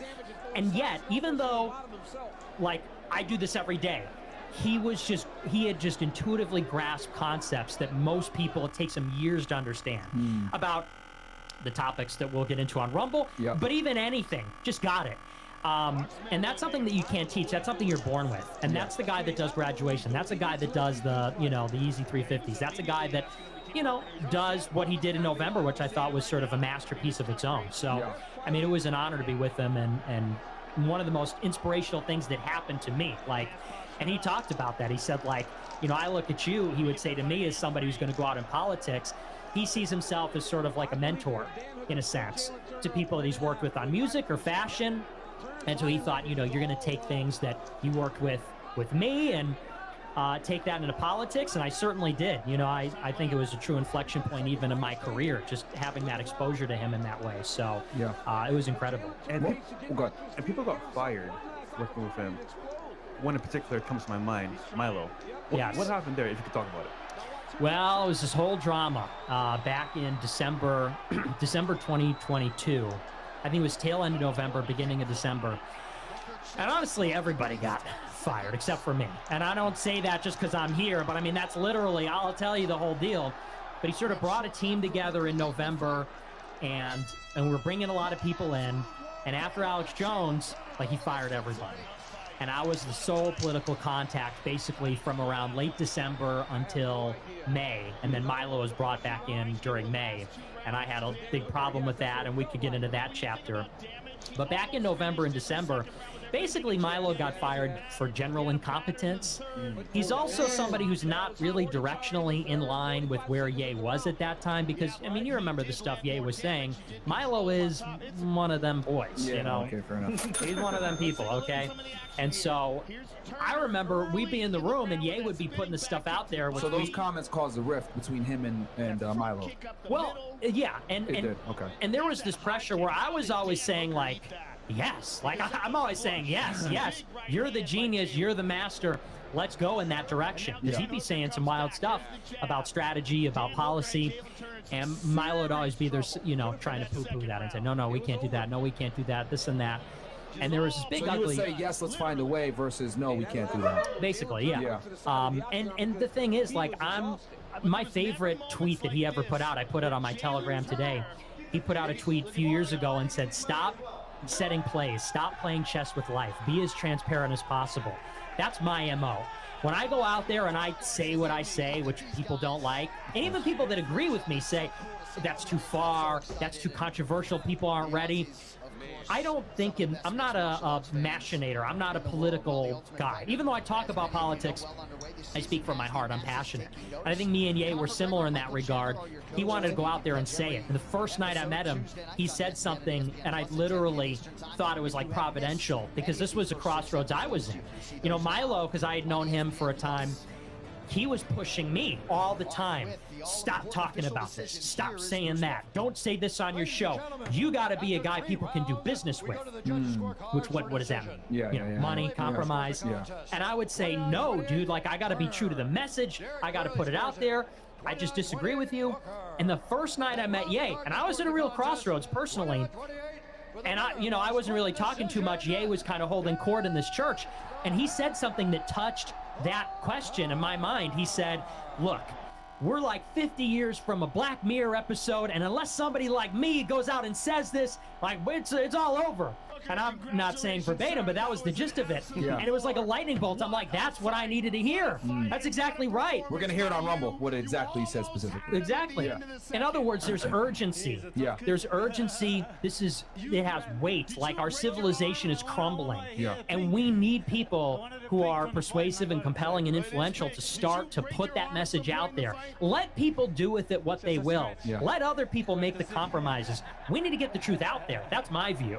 You know, if people want to have their varying degree of self-censorship, that's fine. That's your job. My job is to tell the truth. My job is to be a compelling orator and tell people what's up and start making sense.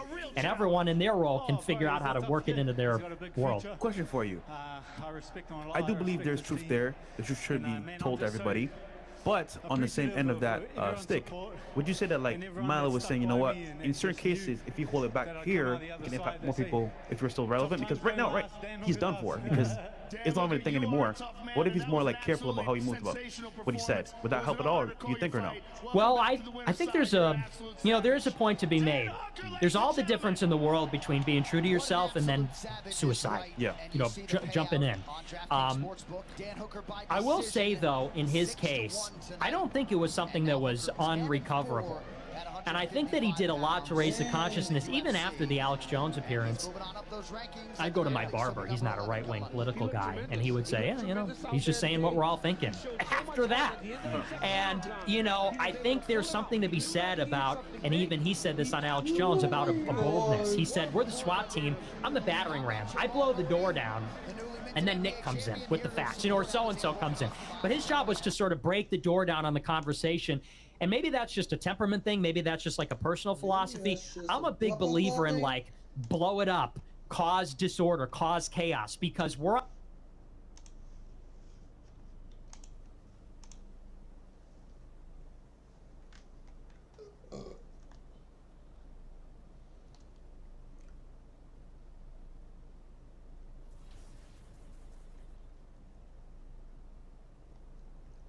Give me you forever.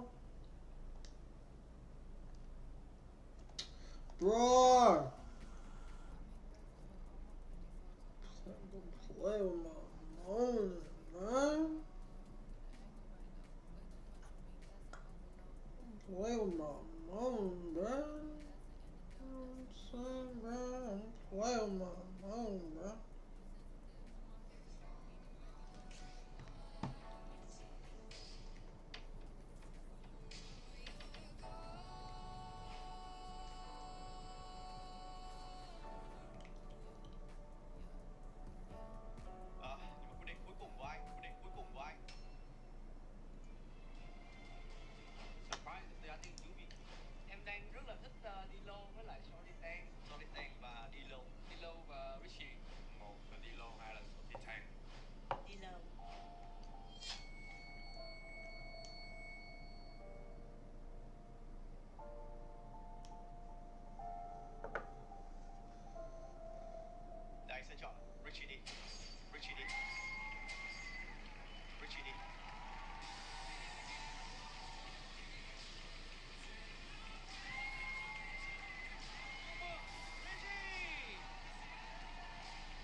No one's beating me, Vì sao bro. Mary lại có quyết định này ạ? Thực ra em rất là thích đi lâu về cái cách bạn đi flow, cái điên cuồng của bạn ở trong nhạc đấy. Em cảm thấy là em rất là hợp với bạn.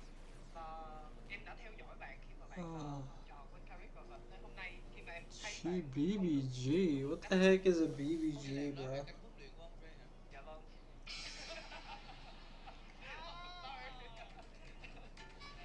Blah. Em không cần phải xin lỗi và chỉ có một cách duy nhất để em làm cho Andre không thể nói được em, có nghĩa là em phải làm tốt hơn điều đó. Dạ đúng ạ. Baby girl. Thật ra là khá là bất ngờ đấy, tại vì là như tất cả Boy, mọi you người the đây thì girl, ai bro. cũng sẽ nghĩ là Andre sẽ chọn đi lâu, nhưng mà không, qua bẻ lái rất là Andre tung nón vàng cho đi lâu lại càng bất ngờ nữa. Anh thì anh Hey, nghĩ là em bro. sẽ lên nón vàng. Hit the follow button, bro. Biết rằng anh nghĩ là em nghĩ hơi nhiều. Yo, what was his overall? Không, nhưng mà thật sự đó là một chiếc nón vàng rất là xúc động, thật bất ngờ. Nó xúc động bởi cái cách mà B-Ray đưa nó ra, không muốn lãng phí một tài năng và đặt một cái Heck no. năng lượng tiềm ẩn đúng vào nơi mà nó cần phát huy. Anh chờ đợi em B-Ray. Dạ vâng ạ. Và một lần nữa xin được mời Richie tiếp tục đi tiếp với Andre. Và Dilo, anh diện với chiếc nón vàng, thí sinh đầu tiên của đội B-Ray ở vòng thi thứ 3.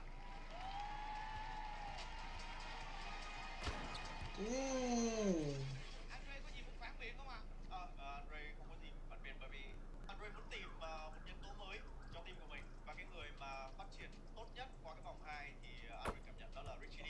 Và Andre cũng muốn một lời cuối cùng cho hai bạn. Cái cuộc thi này nó là cái bệ phóng nhanh nhất để mà các em tiếp xúc với khán giả, nhưng mà để mà đi đường dài thì các em vẫn phải trau dồi hơn, vẫn phải học hỏi từ tất cả mọi người xung quanh. Và lời khuyên của anh là các em phải nghe nhiều nhạc của nước ngoài vào, bởi vì rap bắt nguồn từ thế giới. Chúc các em may mắn. Cảm ơn Andre. Trước khi chia tay thì chúng ta sẽ nói một chút tâm sự của Bro, I mình think khi I'm đã tham gia winning cùng this với one. Rabbit. Xin mời Shorty Tang. Em cũng không nghĩ mình được bước vào tới vòng này và trình diễn cho mọi người xem. Em học hỏi được rất nhiều. Thật ra mục đích của em đến đây cũng để trau dồi mình nhiều hơn, được cọ sát với mọi người. Hell no. Cảm ơn tất cả mọi người ở đây. Dạ. Trước khi tới với lại Rabbit, em nghĩ là em đã biết bản thân mình nhiều như nào rồi, nhưng mà khi bước lên sân khấu này á thì em nhận ra là em thực sự chưa hiểu bản thân, chưa biết mình phải nên làm gì, tại vì em bị đặt cái sự tập trung của em nó đi lan man quá, nên có những việc nó xảy ra ngoài ý muốn. Thì em cũng rất là cảm ơn chương trình đã cho em thấy cái góc này của bản thân mình, và em sẽ cố gắng hơn trong tương lai.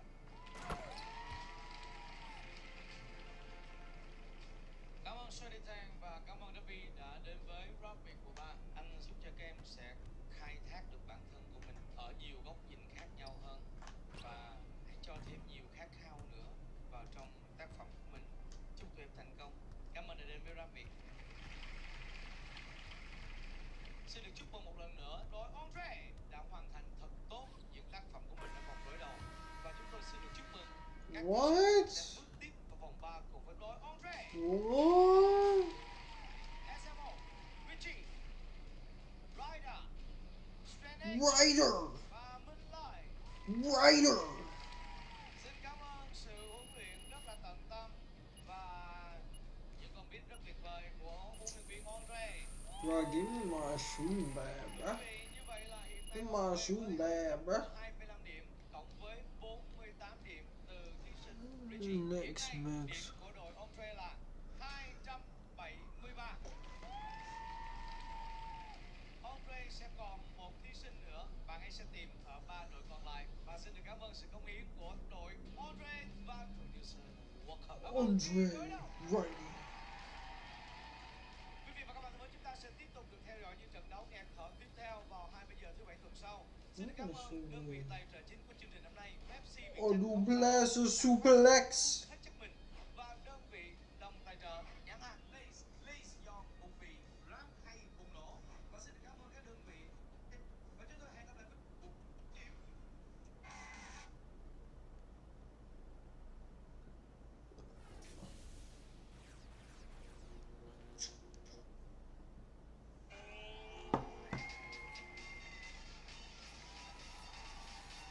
Let's get it.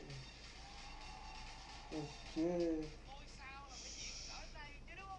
Jutsu. Oh, he about to get murked, my boy. He about to get murked, my boy. He about to get murked, my boy. He about to get murked, my boy.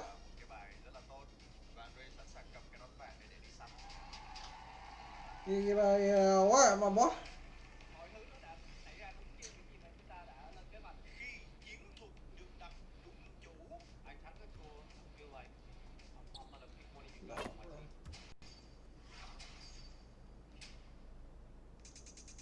Okay.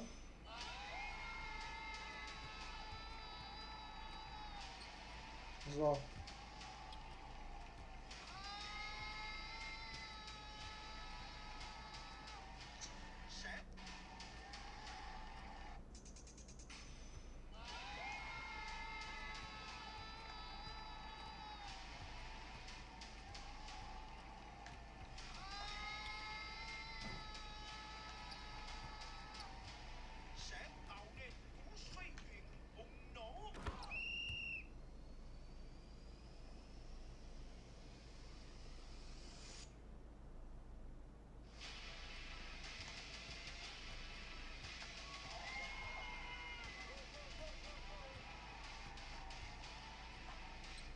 He ain't guarding.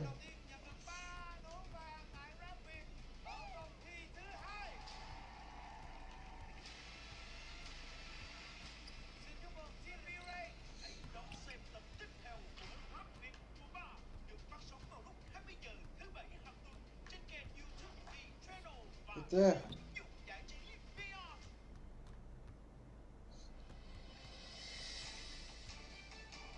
That's all.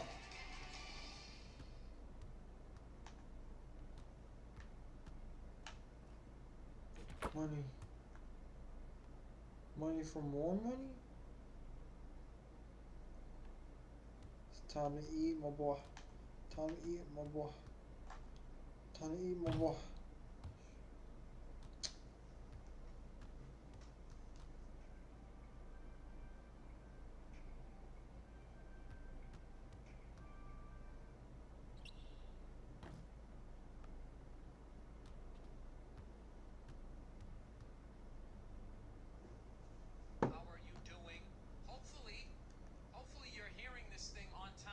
No, my boy. My boy. My boy, he kicked me out, my boy. I couldn't have got that game, my boy.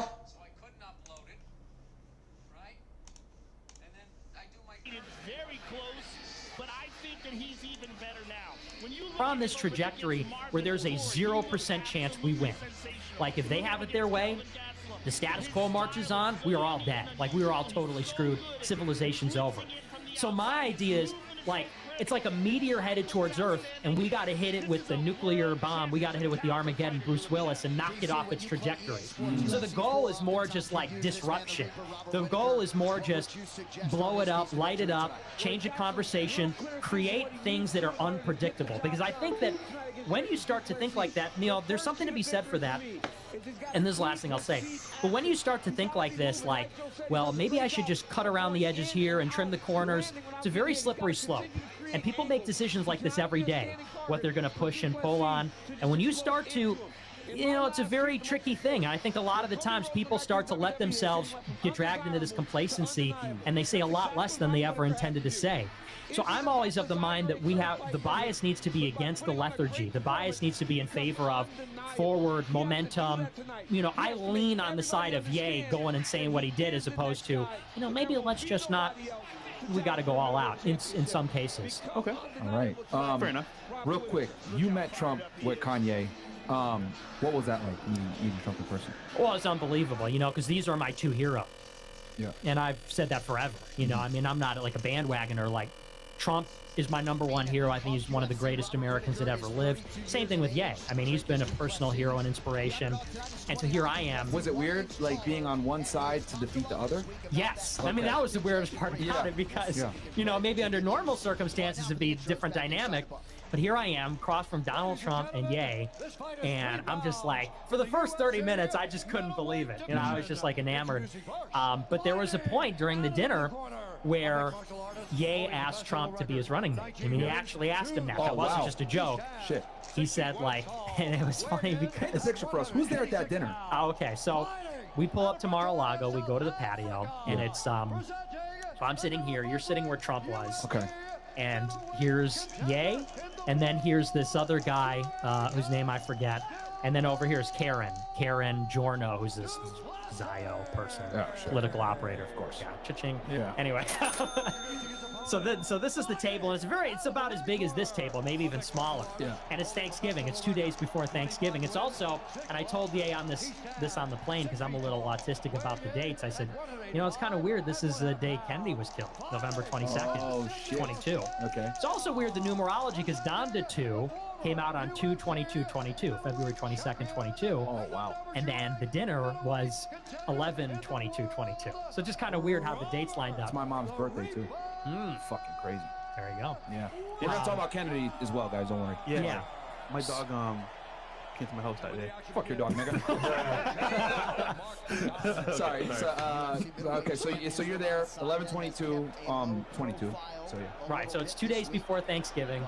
And they had a Thanksgiving special for us, you know, so they give us the menu, but they say we got Thanksgiving turkey and stuffing and mashed potatoes, and so we order and everything. And initially, it's funny because I noticed that Trump is trying to do the black voter pitch. It was almost kind of like secondhand embarrassment because it's like you're talking to the #1 rock star in the 21st century, and he's telling them like, hey, how about these opportunity zones? And I'm like, come on, man. It's like that Jonah Hill movie. You see that, you know, those you people? It was like that with the parents. I'm like, bro, come on, man. He's not that kind of black person. You know, he's not Larry Elder, you know? And and the thing is, Ye is very shy. I don't know if you know this, but this is one of the most endearing things about him because he's a real human being. Yeah. You know, as much as he has his ego, which is deserved, you know, and I love. Yeah. He's also a little shy, a little anxious, apprehensive, I noticed, which I like because it shows that there's a real guy in there. Yeah. And anyway, so he's kind of quiet. I could tell he's maybe a little nervous. He's a little shy, and so he's not really talking. And Trump gives him the iPad and says, oh, you know, we have the music here. This iPad controls the music. Pick any one of your songs you like. And Ye puts on Say You Will from 808s. Okay. And then he puts on Stronger, I think, because that's his #1 most streamed song. Yeah. And anyway, so we all start getting more comfortable. Trump starts talking to this guy next to me, and then me and Trump have this long back and forth for like, I would say like 30 or 45 minutes because, you know, Ye's not really talking too much. This other guy's not so interesting. Trump doesn't like Karen because there's history there. And so me and Trump are just going back and forth. We're having this like great conversation. What y'all talk about? So if you could. Yeah, totally. So we talked about Truth Social and Twitter. Elon Musk had just bought Twitter, and so he's asking me what do you think about that, and I'm start rattling off stats and facts, and he's real impressed. And then, you know, we had this big strategy meeting the day before, me, Ye, and this other guy. And I was telling Ye how we're going to beat Trump on the debate stage. And I swear I knew this was going to happen. I knew that Ye was going to tell me to say that to him. And I'm thinking, please don't make me say that. Like, because that's our strategy. Like, that's our plan. But, you know, he's like so childlike and eager. Like, he just wants to say it. And I'm like, bro, like, that's our playbook. We can't say that. So he's pressing me. He's like, no, tell me what you were saying the other day. And Trump is like, you know, go ahead, you know, tell me.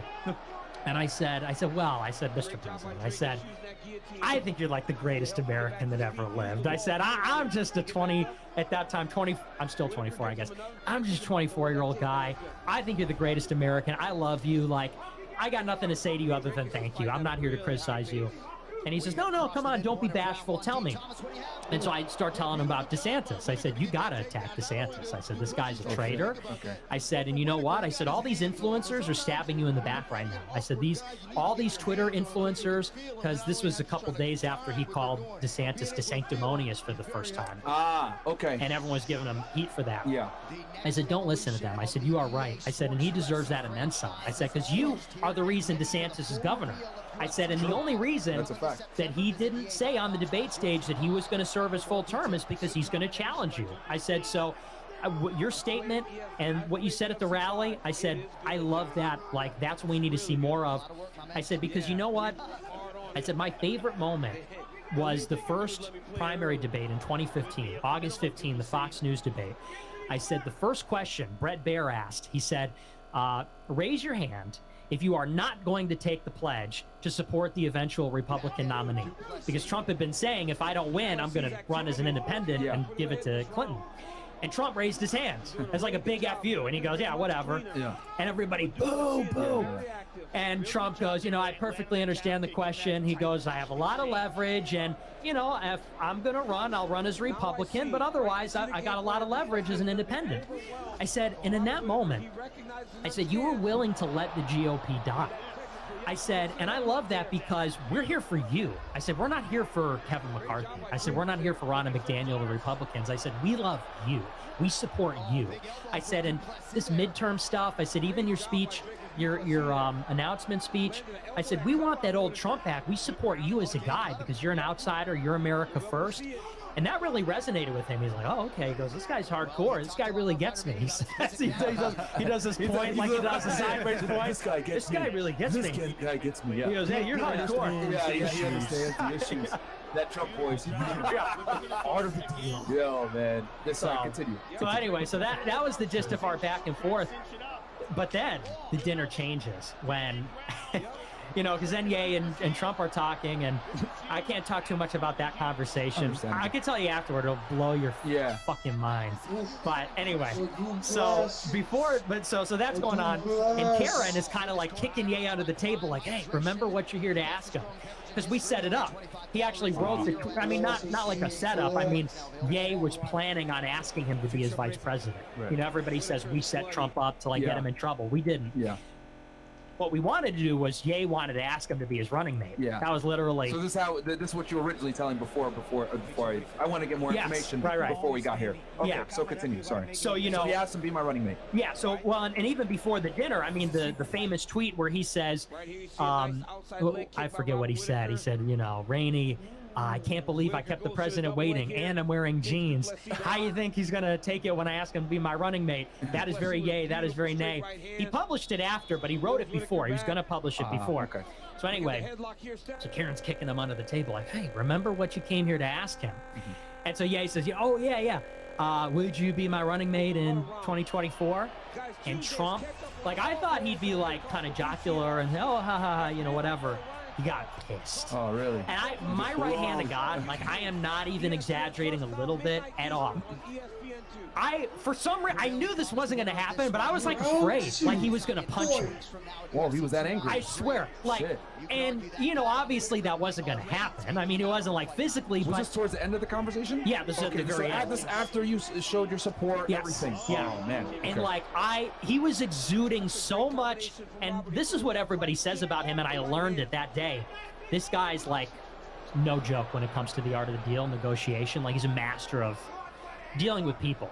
And so he changed his posture, he crosses his arms, leans forward, and he says to Ye, he goes, you know what? He goes, you can win at a lot of things. He goes, and you can do your music and everything, but you shouldn't run. You'll never win at this. You can't. You think you can win at this? You can't win at this. Oh, shit. Whoa, yeah. And then and I was like, whoa. Oh, fuck. And he turns to me, and he goes, you're a pretty smart guy. He goes, I know you work for him, but go ahead, tell him. He can't win. Go ahead, tell him. I know you're a smart guy. Wow. And I'm looking at him, and I'm looking at Ye. Talk about a predicament. Right? Yo. I'm like, I don't know what to do. Killing it right there. He said, yo, I ain't playing games. You're not winning. Sorry. Wow. Yeah. Well, and I left this part out. So even before he said that, he told 3 stories. And they all had a very clear point. And it was not subtle at all. Trump is a genius at this. It was so masterful. So Ye, indicates that he's going to run. What are the 3 stories? You don't have to say specifically. Yeah, I'll just list them off. Well, okay, go ahead. It was a story about, I think, Kodak Black, who got freed, and was it Sweden? He pardoned him for his felon charge, yeah. So it's Kodak Black. Possession. Yeah, and it was the basketball player in China who got charged, and he secured that guy's release. LeVar Ball. LeVar Ball's son. D'Angelo Ball. Okay, Jello. LeAngelo Ball. Jello, yeah. There you go, yeah. And it was those two, and it was a story about Alice Johnson. And the story went something. Suplex! He starts out and he goes, I'm not going to tell the full thing, but this is the gist. Suplex! So he goes, yeah, you know. He goes, are you still with your wife? You know, you still attracted to her? You still love her? And he's like, yeah, of course, you know.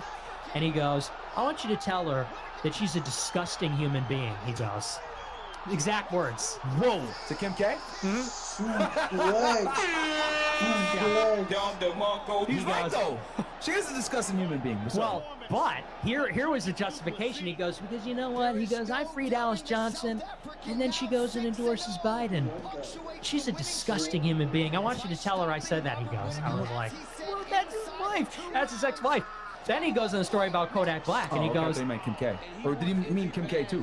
What do you mean? No, Kanye's current wife, which is... No, the ex-wife, Kim Kardashian. Okay, so he said... They're broken up. Yeah. That's what I meant. So he said Kim K is disgusting, and then who's the other person? Alice Johnson? And they freed Alice Johnson. Kim Kardashian helped secure Alice Johnson's commutation. All right, there we go. Okay, because I remember that she went to the White House to pardon somebody, but I didn't know who it was. Alice Johnson that she got pardoned. And so he basically said, like, I would never have released her if I knew Kim would have endorsed Biden. And then there we go. So this is the moral of the story. Next story about Kodak Black. He goes, you know, I freed Kodak Black, and he told the whole story. And by the way, this is the other thing that was like jarring. This is what made me think he was going to hit us, is because the whole conversation was so cordial. He starts telling these stories and starts dropping F-bombs, like every other word, like a mafia boss. He goes in, he's like, you know, so I told this fucking motherfucker this, and I'm like, this is the president. Like, and you've heard him swear at the rallies. It's kind of kitschy, but this is like some serious, like Casino. It's like Goodfellas. Just to the story is, I would have never freed Kodak Black if I knew how disloyal he was.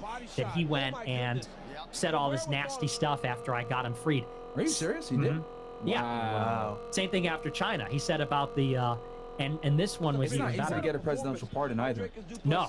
Yeah. Well, and that's what Trump said, is that he went to great lengths to secure his release because these guys were in real trouble. What was Kanye doing when he was coming at him like that? He's sitting there like... Well, remember, he wasn't with Kim no more. He's like, yeah, she probably is a fucking... No, but you could tell he was visibly angry, right? Well, that's the thing. I mean, it's one of these like power plays. You know how these political people are. Like, they're not. It wasn't imminently obvious in that moment that like he was attacking us, that he was sending a very veiled threat. Yes. I think by the end it was pretty apparent what was going on. Because in the moment we're like, whoa, he just switched up and is telling this really weird story all of a sudden. But by the end of it, we're like, oh, that's what he meant. And so the third story was about the basketball player, and he said, you know, the basketball player was brought out on the tarmac. You know, because the president was there for the revolution's anniversary or something, big state visit, a lot of flags and everything. And so and this happened at the same time. And Trump said that the Chinese would not free this guy at the same time that Trump left, because they said, you're not going to embarrass the president leaving at this disgrace. You're not going to leave the same time he leaves on this big state visit.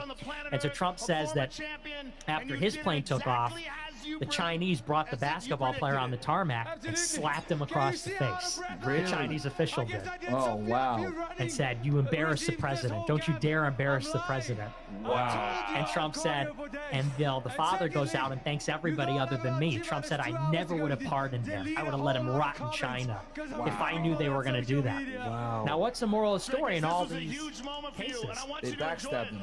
Disloyal black guys, where Trump did him a favor, and these people embarrassed him and stabbed him in the back. And it's like, and obviously that's relevant to the later conversation about, you know, will you be my running mate?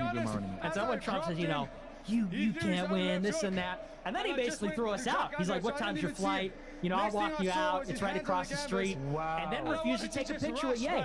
Oh, because across the other side of the dining room was that they said the richest banking family in Switzerland or Germany was having dinner. This is Mar-a-Lago.